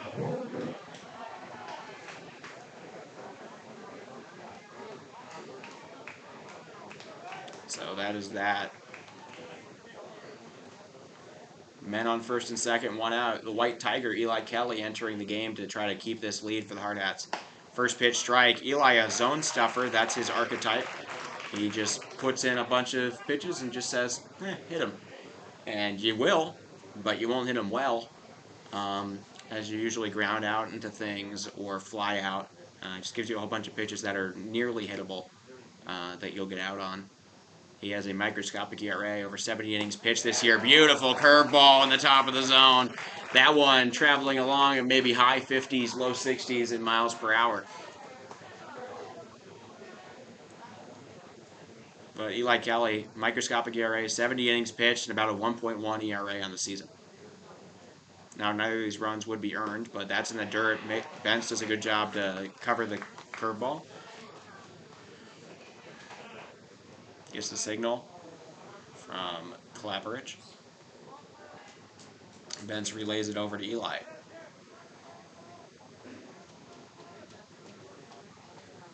1-2. Curveball is going to be hit softly into right. That'll get down. Now, coming around, the tying run possibly. The kick to the Rei man, and that'll be a RBI single. Harrisburg ties it up here in the bottom of the 4th. Cone Cook comes through with a single to right, and that'll be enough to tie it. The 3rd run of the game comes across here for Harrisburg, and they now have all the momentum. Hoffman comes around to score. Simonik stays on second. Still 1 out in the inning. We knew this game would not be easy for anybody, but the Hardhats, after going out to a 3-0 lead, and you threw 2 with no hits here for Harrisburg, it seemed like it might be a rehash of that Williston game, but it was not. So 1-1 or 1-0 here to the leadoff man Boyd. Boyd, the leadoff man, is 0 for 9, so not having his best tournament, especially at leadoff. Still a 1-0 count. Eli gives him a pitch that's popped up. Should be easily catchable. In right field, Good wants it. He will make the grab. The man will stay at second, and that'll be out number 2.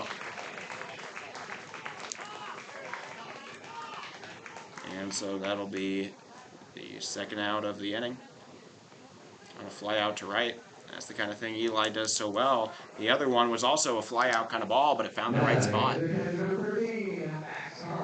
Max Carlson now up. He's having a heck of a game. He is 1 for 1 with a walk. Got all the way to 3rd in the 1st inning, and then had that triple that started out scoring for Harrisburg after he came in on a wild pitch.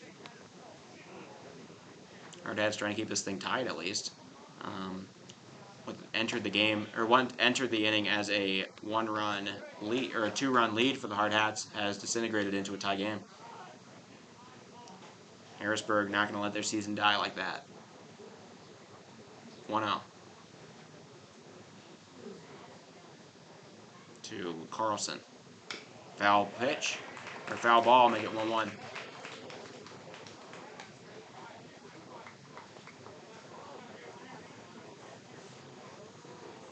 Sign given to the man at second. Other than that, that's a steal sign for interpretation. Unlikely, though. Nobody has tried to steal so far. It was not. Foul ball. That'll make it 1-2.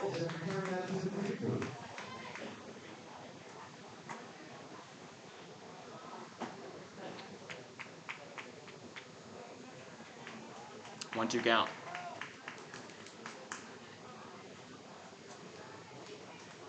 Kelly checking on the runner. Delivers.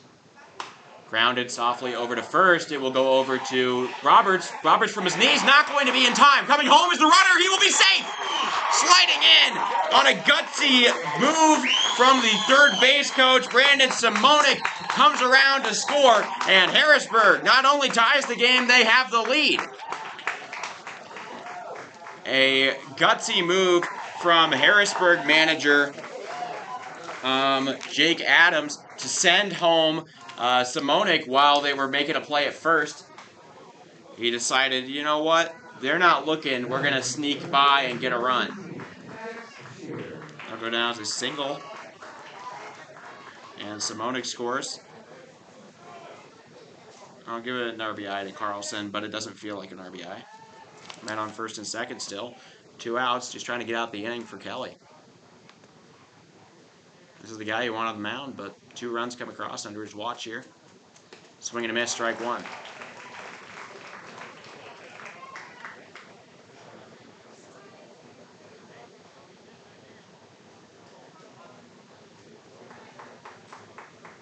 So the Gold looking like a completely different offense now. Kind of offense you saw in that 16-5 game against Yankton. Now, good throw from Farley in the outfield, but another single. And now Kelly contending with a with the bases loaded, 2-out situation. Not only is the lead here, but it's seeming to expand. The last man to come through as this Harrisburg team bats around the order in the bottom of the 4th is the cleanup man, Noah Rose.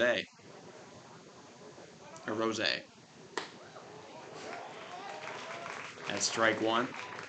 So we go to an 0-1 count here. Rose with a big chance. Boucher on the way off. 0-1 for Boucher.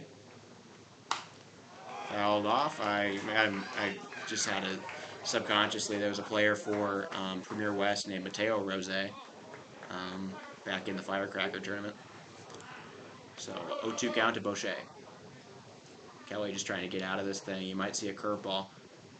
Swing and a miss, strike 3 on the fastball. He gets out of a little bit of trouble, but Harrisburg piles on 3 in the bottom of the 4th, and all of a sudden they're on top.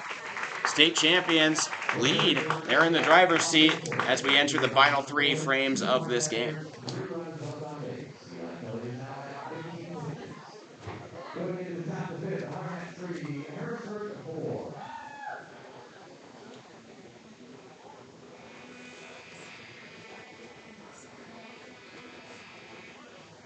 So for Harrisburg Gold in that inning, they put up 4 hits. They score 3 runs. And all 3 of them wait. You guys know my opinion. 2 of them are earned to the pitcher, Declan Mickley.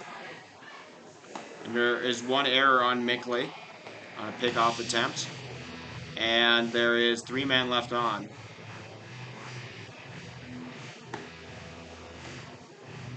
It is now 4-3. So the game flipped on its head here. Harrisburg, the state champions, proving they won't go out without a fight. And the Hardhats gonna have to fight out from underneath this team. Not gonna be as helpful. They are on the away side of the scoreboard, so they will be batting at the top. Harrisburg always gets a chance to respond at the end of every inning.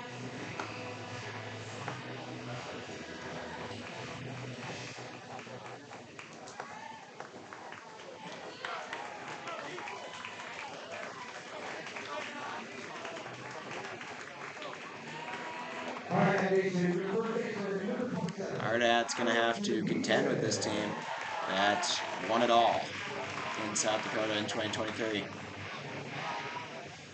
So top of the inning, coming up to bat now for the Hardhats.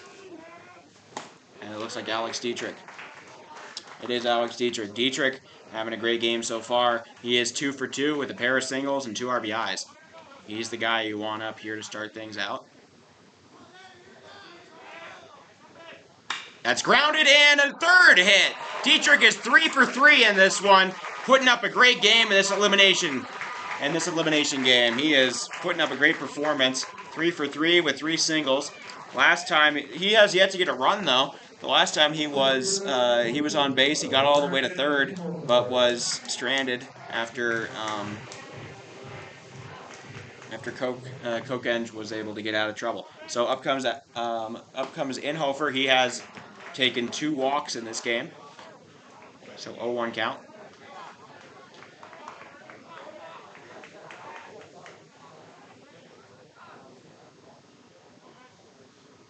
Outside, ball 1. Inhofer, a walk merchant. That would be just fine for the Hardhats. It would put the go-ahead run on the bases. Currently the tying run sits at first.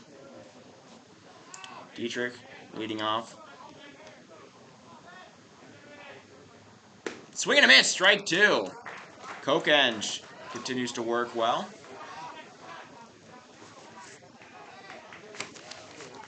You like Kokenge now in its 5th inning of work. He's hitting about the 80s in his pitch count now. A little bit outside, good eye from Ridge Inhofer. He remains unfazed by the pitch. So now we go to a 2-2. Kokenge, not a lot of Ks on the day. He's only got 1. 2-2. Strike 3 at the knees. Good located pitch, hits the bottom of the zone, and that'll be out number 1. So now up to 2. Wilson Kiefer up to bat now. Kiefer 1 for 2 in this game. He had an RBI single back in the 1st. Ball taken outside, 1-0. Dietrich kind of just waiting on a wild pitch to move him into scoring position. He's not a stolen base guy, but he will take advantage if you give him an extra base for free. So a 1-0 count. Hit hard into right, but right at the right fielder. And that'll be out number 2. So that was a good hit ball, but directly where the right fielder, Cone Cook, was standing.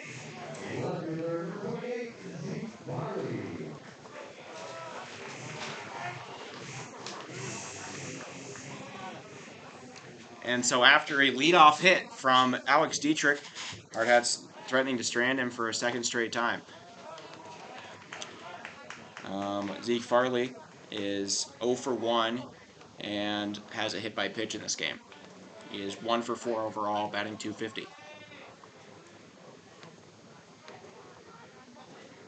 Kokenge gives him one, that's fouled off. And we go to a 1-1. It's still very lightly raining now. I would call it drizzling.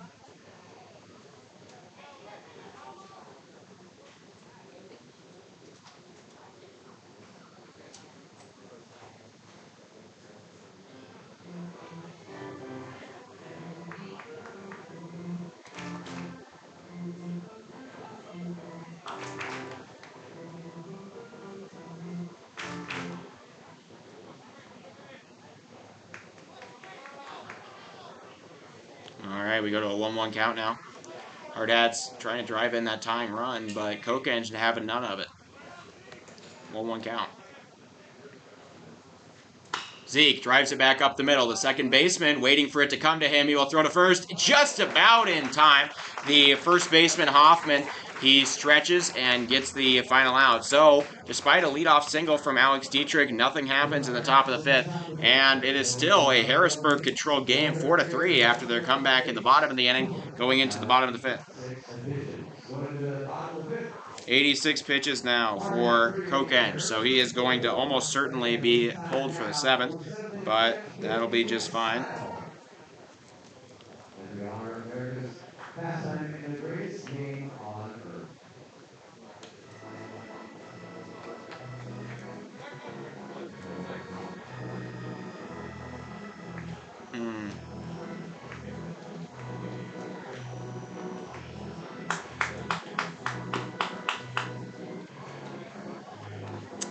That's a rough one. I did not know about that. Sorry to hear that, Courtney. Alright, and Carpetland now here next to us. Carpetland sitting where Fargo used to be, as Fargo uses the indoor batting facility here at Fitzgerald Stadium to warm up themselves.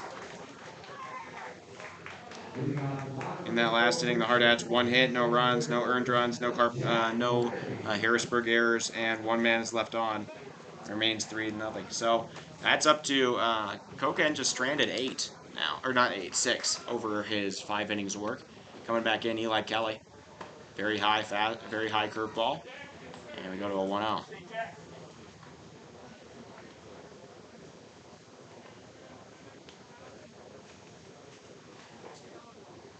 Strike right down the middle, make it 1-1.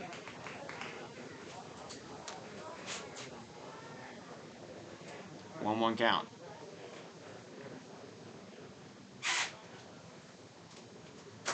Popped up, and Dietrich going after it.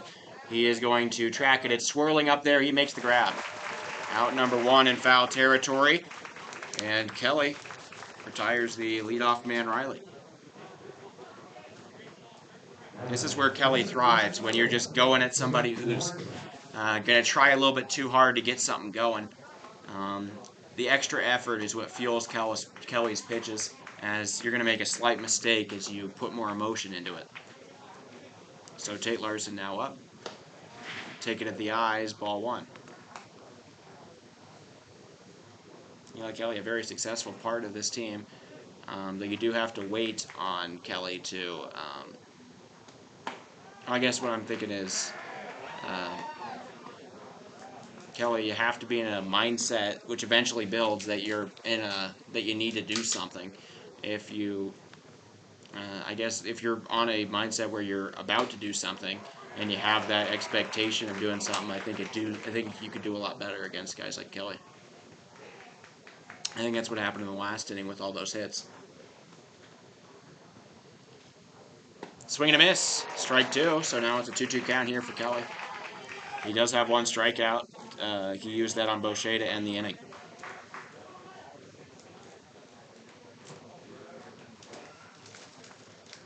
Curveball just fouled off, and we remain 2-2.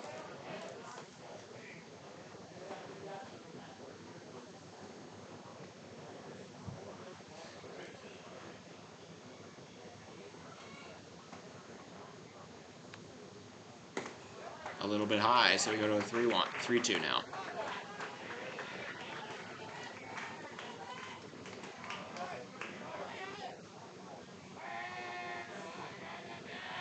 Payoff pitch, fouled off. We will continue the at-bat. Larson has a pair of strikeouts in this game, 1 swinging, 1 looking. Nothing else to his name. They pay off. Swing and a miss. There's number 3. Larson goes down swinging for his 2nd time of the day, 3rd time on strikes, and it'll bring up Carter Hoffman. Hoffman having a far more productive day here at the park. He is 1 for 1 with an RBI single and a walk.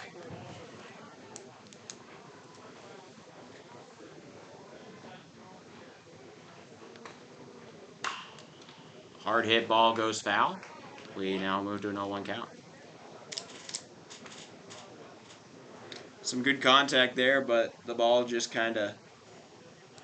the batter there just swung a little bit too soon. Pulled it foul.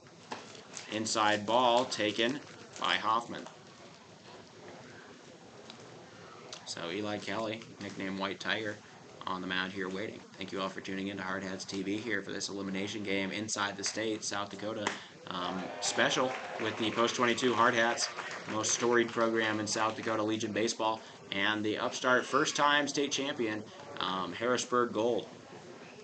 Winner will move on to play against the Nebraska State champion Carpetland Spartans. That's grounded over to Kiefer. Kiefer, bouncer over to first, and Dietrich makes the out. So 1-2-3 inning for Eli Kelly, right back to his form, and nobody scores, but the game is still in Harrisburg's court here as they lead 4-3 going into the final, going into the 6th inning. Final 2 frames upcoming. Recap for Harrisburg: no hits, no runs, no earned runs, no errors, nobody left on base, and it remains 4-3. So now the Hardhats in an uphill battle in their final 2 innings. They just need one, but that could be harder than you think, especially when Harrisburg is going to play as hard as they can, knowing that this is possibly the final game of their season, and the fact that they spent most of the game behind. That gives you a little bit more incentive to go, oh man, I really need to protect this lead. It is not guaranteed because this other team had me on the ropes for most of the time. And coming out for his 6th inning of work, currently sitting at 83 or 86 pitches, is the starter, sophomore Eli Kokenge. 847-816. If you won that, please set up pitch 22. Good luck.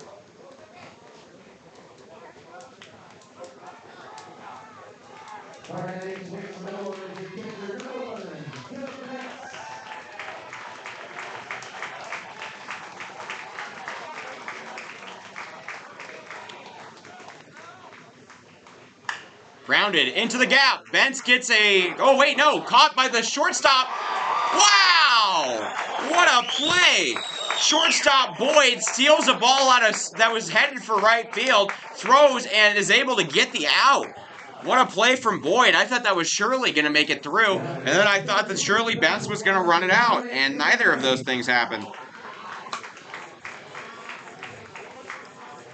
Bring up Dom McKnight. McKnight has reached base both times he's been up with a single and a hit by pitch.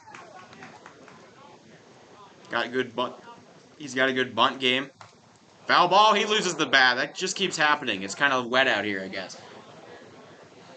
The wet factor is starting to get to them. That's the second time a bat has flown out of the hands of the batter. Dom inspects the bat, makes sure that it's not in any poor condition then before he swung it. Talks to it, make sure that it's doing all right. So no 1 count.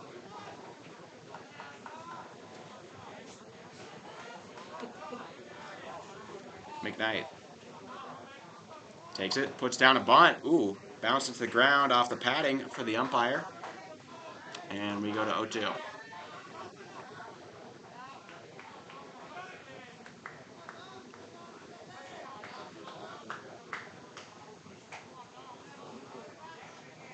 (0-2) count. Dominic McKnight awaiting Kokenge. Foul tip, strike 3. He loses the bat again. I don't know what's going on. It's stuck in the netting now. Good catch from Fitzgerald Stadium. And that'll be out number 2. So Kokenge doing a great job now. That's K number 3 for Kokenge. Hardhats down to their final 4 outs. They trail by 1 run here. That big 3-run rally in the bottom of the 4th, proving to be the crucial part of this game, as that really flipped the tides on what it was looking like. Hardhats looked like they got out to an early lead. They were going to add some more and then coast for the rest of the game. And instead, it's a completely different thing. A check swing is a foul ball by Aiden Roberts. It sucks for Aiden there because he did everything right. He check swinged. He knew it wasn't going to be a strike, but it didn't matter. It found his bat anyways. And that'll be a strike because it's a foul ball. So 0-2. That's a ball low. Roberts keeps the lumber upright. So we go to a 1-2.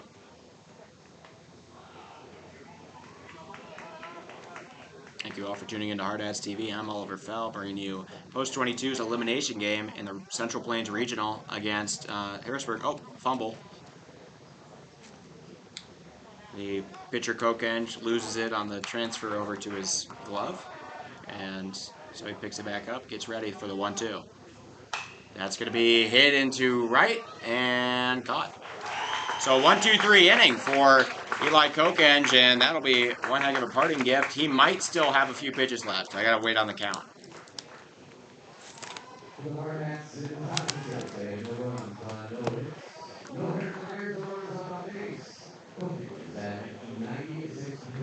.96 pitches, so he only used 10 in that one. He has 9 until he hits the max. they might bring him out for as many as he can pitch in the 6th. No hits, no runs, no earned runs, no errors, nobody left on base in that inning. And the Hardhats, just like they have for the rest of every other inning in this game, sitting at 3 runs. And the 8, 9, and 1 coming up. I think that Eli is probably going to be able to shut out this side of the order, but I don't know if the Hardhats are going to be able to come through and produce that run in the top of the 7th against Harrisburg's pitching. Harrisburg's second best ERA in this tournament. Hardhats benefited from jumping all over them at the beginning while their confidence was down against Williston, but now they got the hope in their eyes, and, well, they won the state tournament for a reason.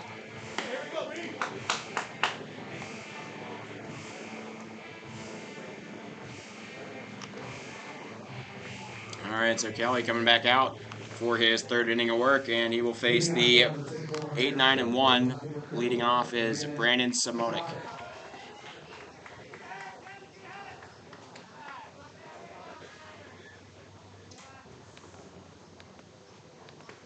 Bottom of the 6th, starts out with a strike. Taken and looked at.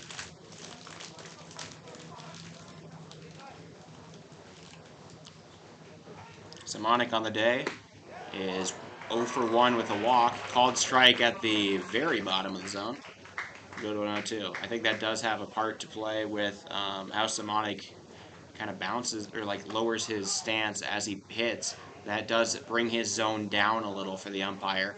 So what would miss his zone low in the standing position by the time that he gets into a swing becomes a little bit different. So 1-2 count. Swing and a miss, strike 3. Eli Kelly racking up Ks in an unorthodox way. He is up to 3 strikeouts and all of them swinging. That's kind of rare for Eli, but that'll be out number 1. Bring up the 9-hole hitter, Cone Cook. Cook came through with a single, prolonging the inning in the 4th inning, and came around to, he got to 3rd before being stranded by Eli in that inning. So there we go. Cone definitely played an important part of this game. He's 1 for 2. Taking high, make it 2-0. Don't have any worries about Eli walking many people because unless you're, knocking a million pitches away, he's going to find the zone. And that's going to be it. So grounded right back up the middle. Kiefer lays out, knocks it down. Throw to first, not going to be possible. And an infield single successful for Cook. So there's a hit. The 4th hit off of Kelly today. All of them singles. And so Cook on the base bats. He's now 2 for 3. He'll bring up the cleanup or the leadoff man, who is now 0 for 10. Palmer Boyd is cold as maybe some liquid nitrogen out here, as he is just searching for his first productive hit at all. He hasn't even gotten a walk or anything in this tourney. Come up to bat, and he's been an automatic out for everybody. So 0-1, taking off is the runner. That's grounded over to 3rd. McKnight gets it, throw to first in time. So out number 2 is recorded. The runner will advance over to 2nd. He was going to do that anyways, though, as the stolen base attempt was going to make it, as Eli Kelly's low 60s curveball would not have given Phillip Bentz enough time to make the throw. And Cook able to get over there on the fielder's choice. So in scoring position now. And the 2-hole hitter, Carlson, who's been great all day, 2 for 2 with a walk and an RBI, going to come up to bat. Carlson, the guy that Kelly needs to watch out for. He hit the RBI that he had that RBI single that brought in the game, the go-ahead run in the bottom of the 4th off of Eli.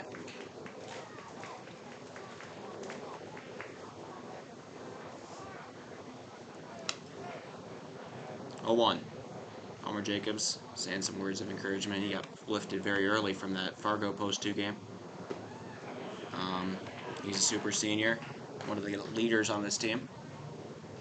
All-state selection last year. I don't think he's going to get it this year.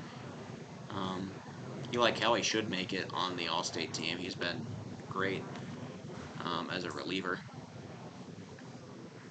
Curveball finds the zone. Great pitch there from Eli. So we go to a 1-2.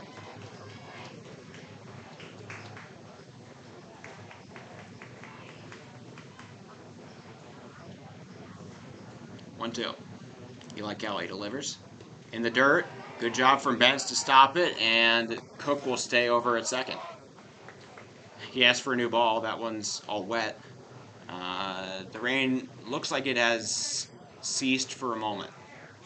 I'm not going to get too optimistic, but I'm not seeing any impressions on the puddles here. So Carlson, who's been great all game, 2 for 2 with a triple and a single, awaiting the 2-2. 2 outs here in the bottom of the 6th. Popped up into center. That should be good. So calling for it, Farley makes the out. So that'll be the inning. Eli Kelly allows none in the bottom of the 6th. 1 hit is made, but the Hardhats are going to go into the top of the 7th. The final frame of their season, potentially needing a run.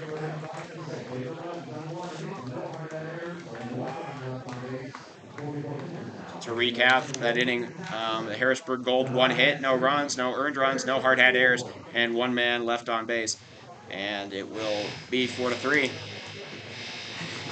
So the clock, the doomsday clock on this hard hat season, I would argue about 10 seconds from midnight here, going into the final inning of this game. And Kokenge going to pitch this one. He is up to 95 pitches, or 96 pitches. He can only go to 105 as a max, but he can finish the batter at 105. So it's if it's a 3-batter inning, he could probably get through it. Otherwise, there's going to be a reliever at some point this inning.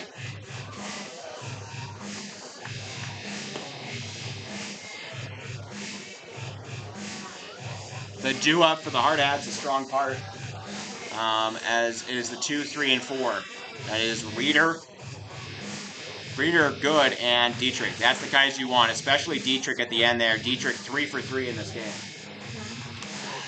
All of them singles, but nonetheless, if either good or Reeder get on base, you could see that Coach Torvey does fancy himself a sacrifice bunt, and in this situation, I kind of get it when it's a 1-run game, but I feel like that often hurts us more than it helps.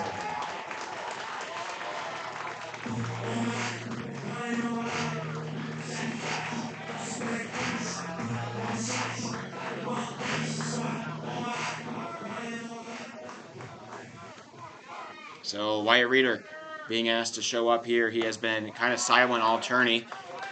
The freshman who hit 400 in the regular season is now 1 for 8 in this tourney.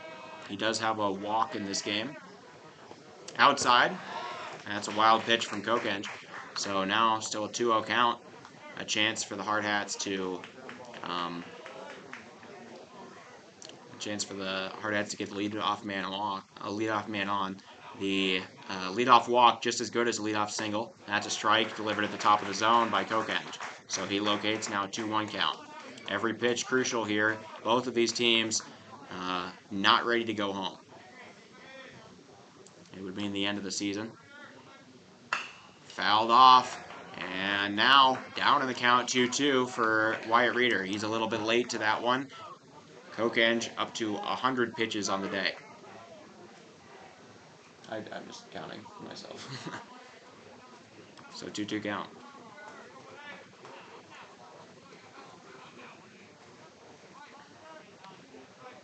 Kokenge delivers. In the dirt, good eye from Reeder will make it a full count here. So the Hardhats just 3 outs away from the end of their year. Harrisburg just a few away from their own if they're not careful.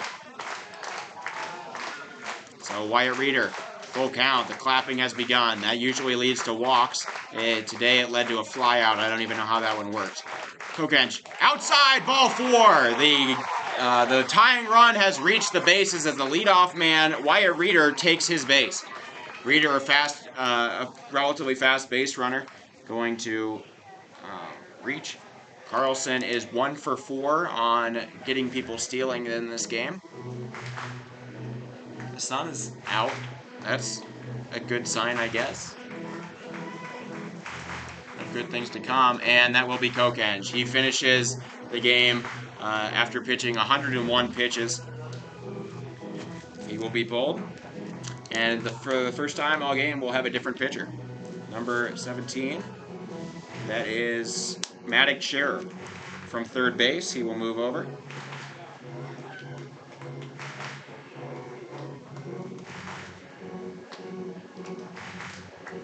So for Eli Kokenge in this game, he goes 6 innings pitched.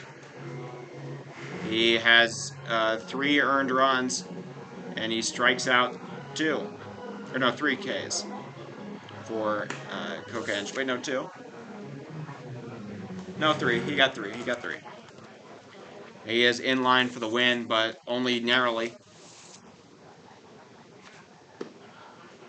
If the Hardhats are able to tie this thing up at any point, it would go to, I don't know, the person on the team who pitched right before the lead was taken. Defensive changes for Harrisburg. Now pitching Maddox Scherer. Noah O'Shea is moving to third base. Eli Kokenge is now at second. Okay, so Eli Kokenge slots in at second now, meaning that they have forfeited DH Jack Riley. So Kokenge takes over the 5 hole for Riley. That is in the do-up, so that'll have implications. And the man at second, Noah Boucher, will move over to third to fill in for Scherer, who goes to the mound. So that's what we're looking at. And now Maddox Scherer being asked to finish it up.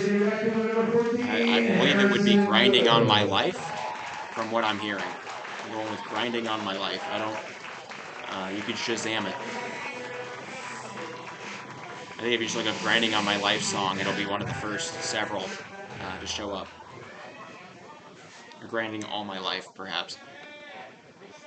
Scherer likes the pitch. That's a very high one. Oh, well, a rough first pitch there.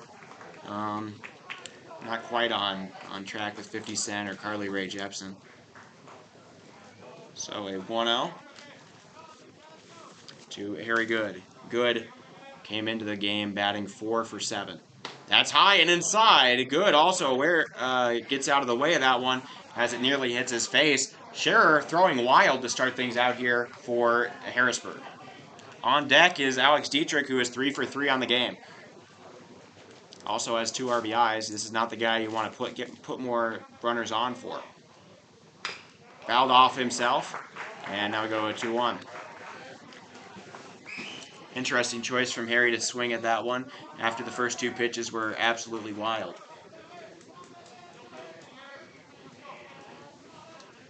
Very good. Also one of the guys you want here, though. One of the best hitters, at least in volume, for the Hardhats this year. Leads the team in hits total. That's strike 2. A curveball hangs its way right down the middle. Harry lays off of it, and now it's a 2-2 count. So Maddox Scherer on the mound, trying to record the first out in this inning and close out this game.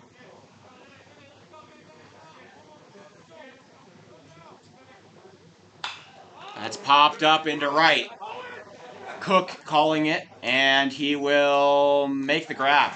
Out number 1 is recorded. Doomsday clock moves to 6 seconds. And Alex Dietrich now up, the guy you want in the game. Alex Dietrich came into the game batting 1 for 4. He is now batting over 500. He is 3 for 3 in this one, has been unstoppable against Eli Kokenge, and we will see if he's able to do anything in here. So Scherer likes the pitch. He throws high and inside yet again, and 1-0. 1-0 count to Dietrich. Dietrich being asked to show up in the time of need for this Hardhats team. Getting a lot of support from his dugout. Hits that one high up into playable infield territory. The pitcher makes the grab. Maddox Scherer makes 2 outs now. And now it is getting even closer. 1 more out. The Hardhats maybe their season about to expire if Bridge Inhofer doesn't come through with something right now. Inhofer got 2 walks in this game. It does not have a hit on the tourney, but has 5 walks. A walk would be fine. It would hass it off to Wilson Kiefer, though. Not necessarily that guy. He has had 1 walk, or he's had 2 walk-off hits this year, though, here at home. So he has shown to have the clutch gene.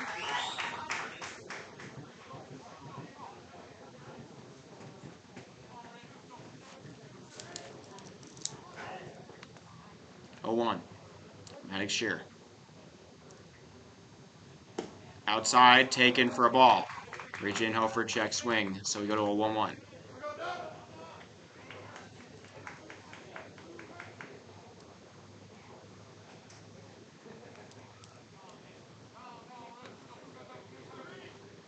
Inside, make it 2-1.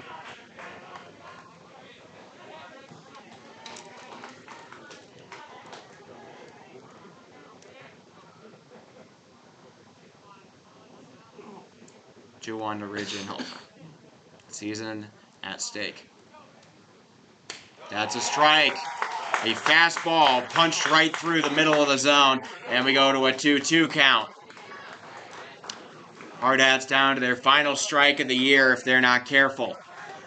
Ridge Inhofer, the man with the burden of all of these Post-22 fans on his back. Swing and a check swing not held up on. Throw to first in time. That'll be it. And the Harrisburg Gold will move on here in the Central Plains Regional. They come back from going down 3-0 in the first inning. And that'll be that.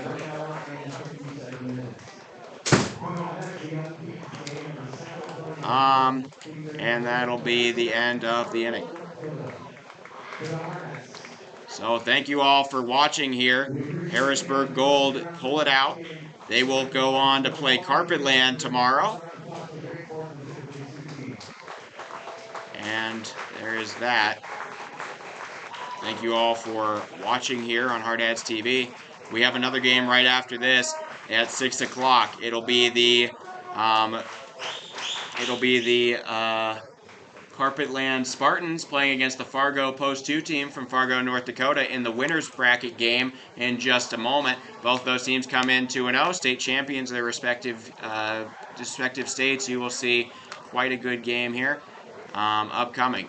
Thank you all for watching here on Hardhats TV. I'm Oliver Fell. Thank you, and I will see you later.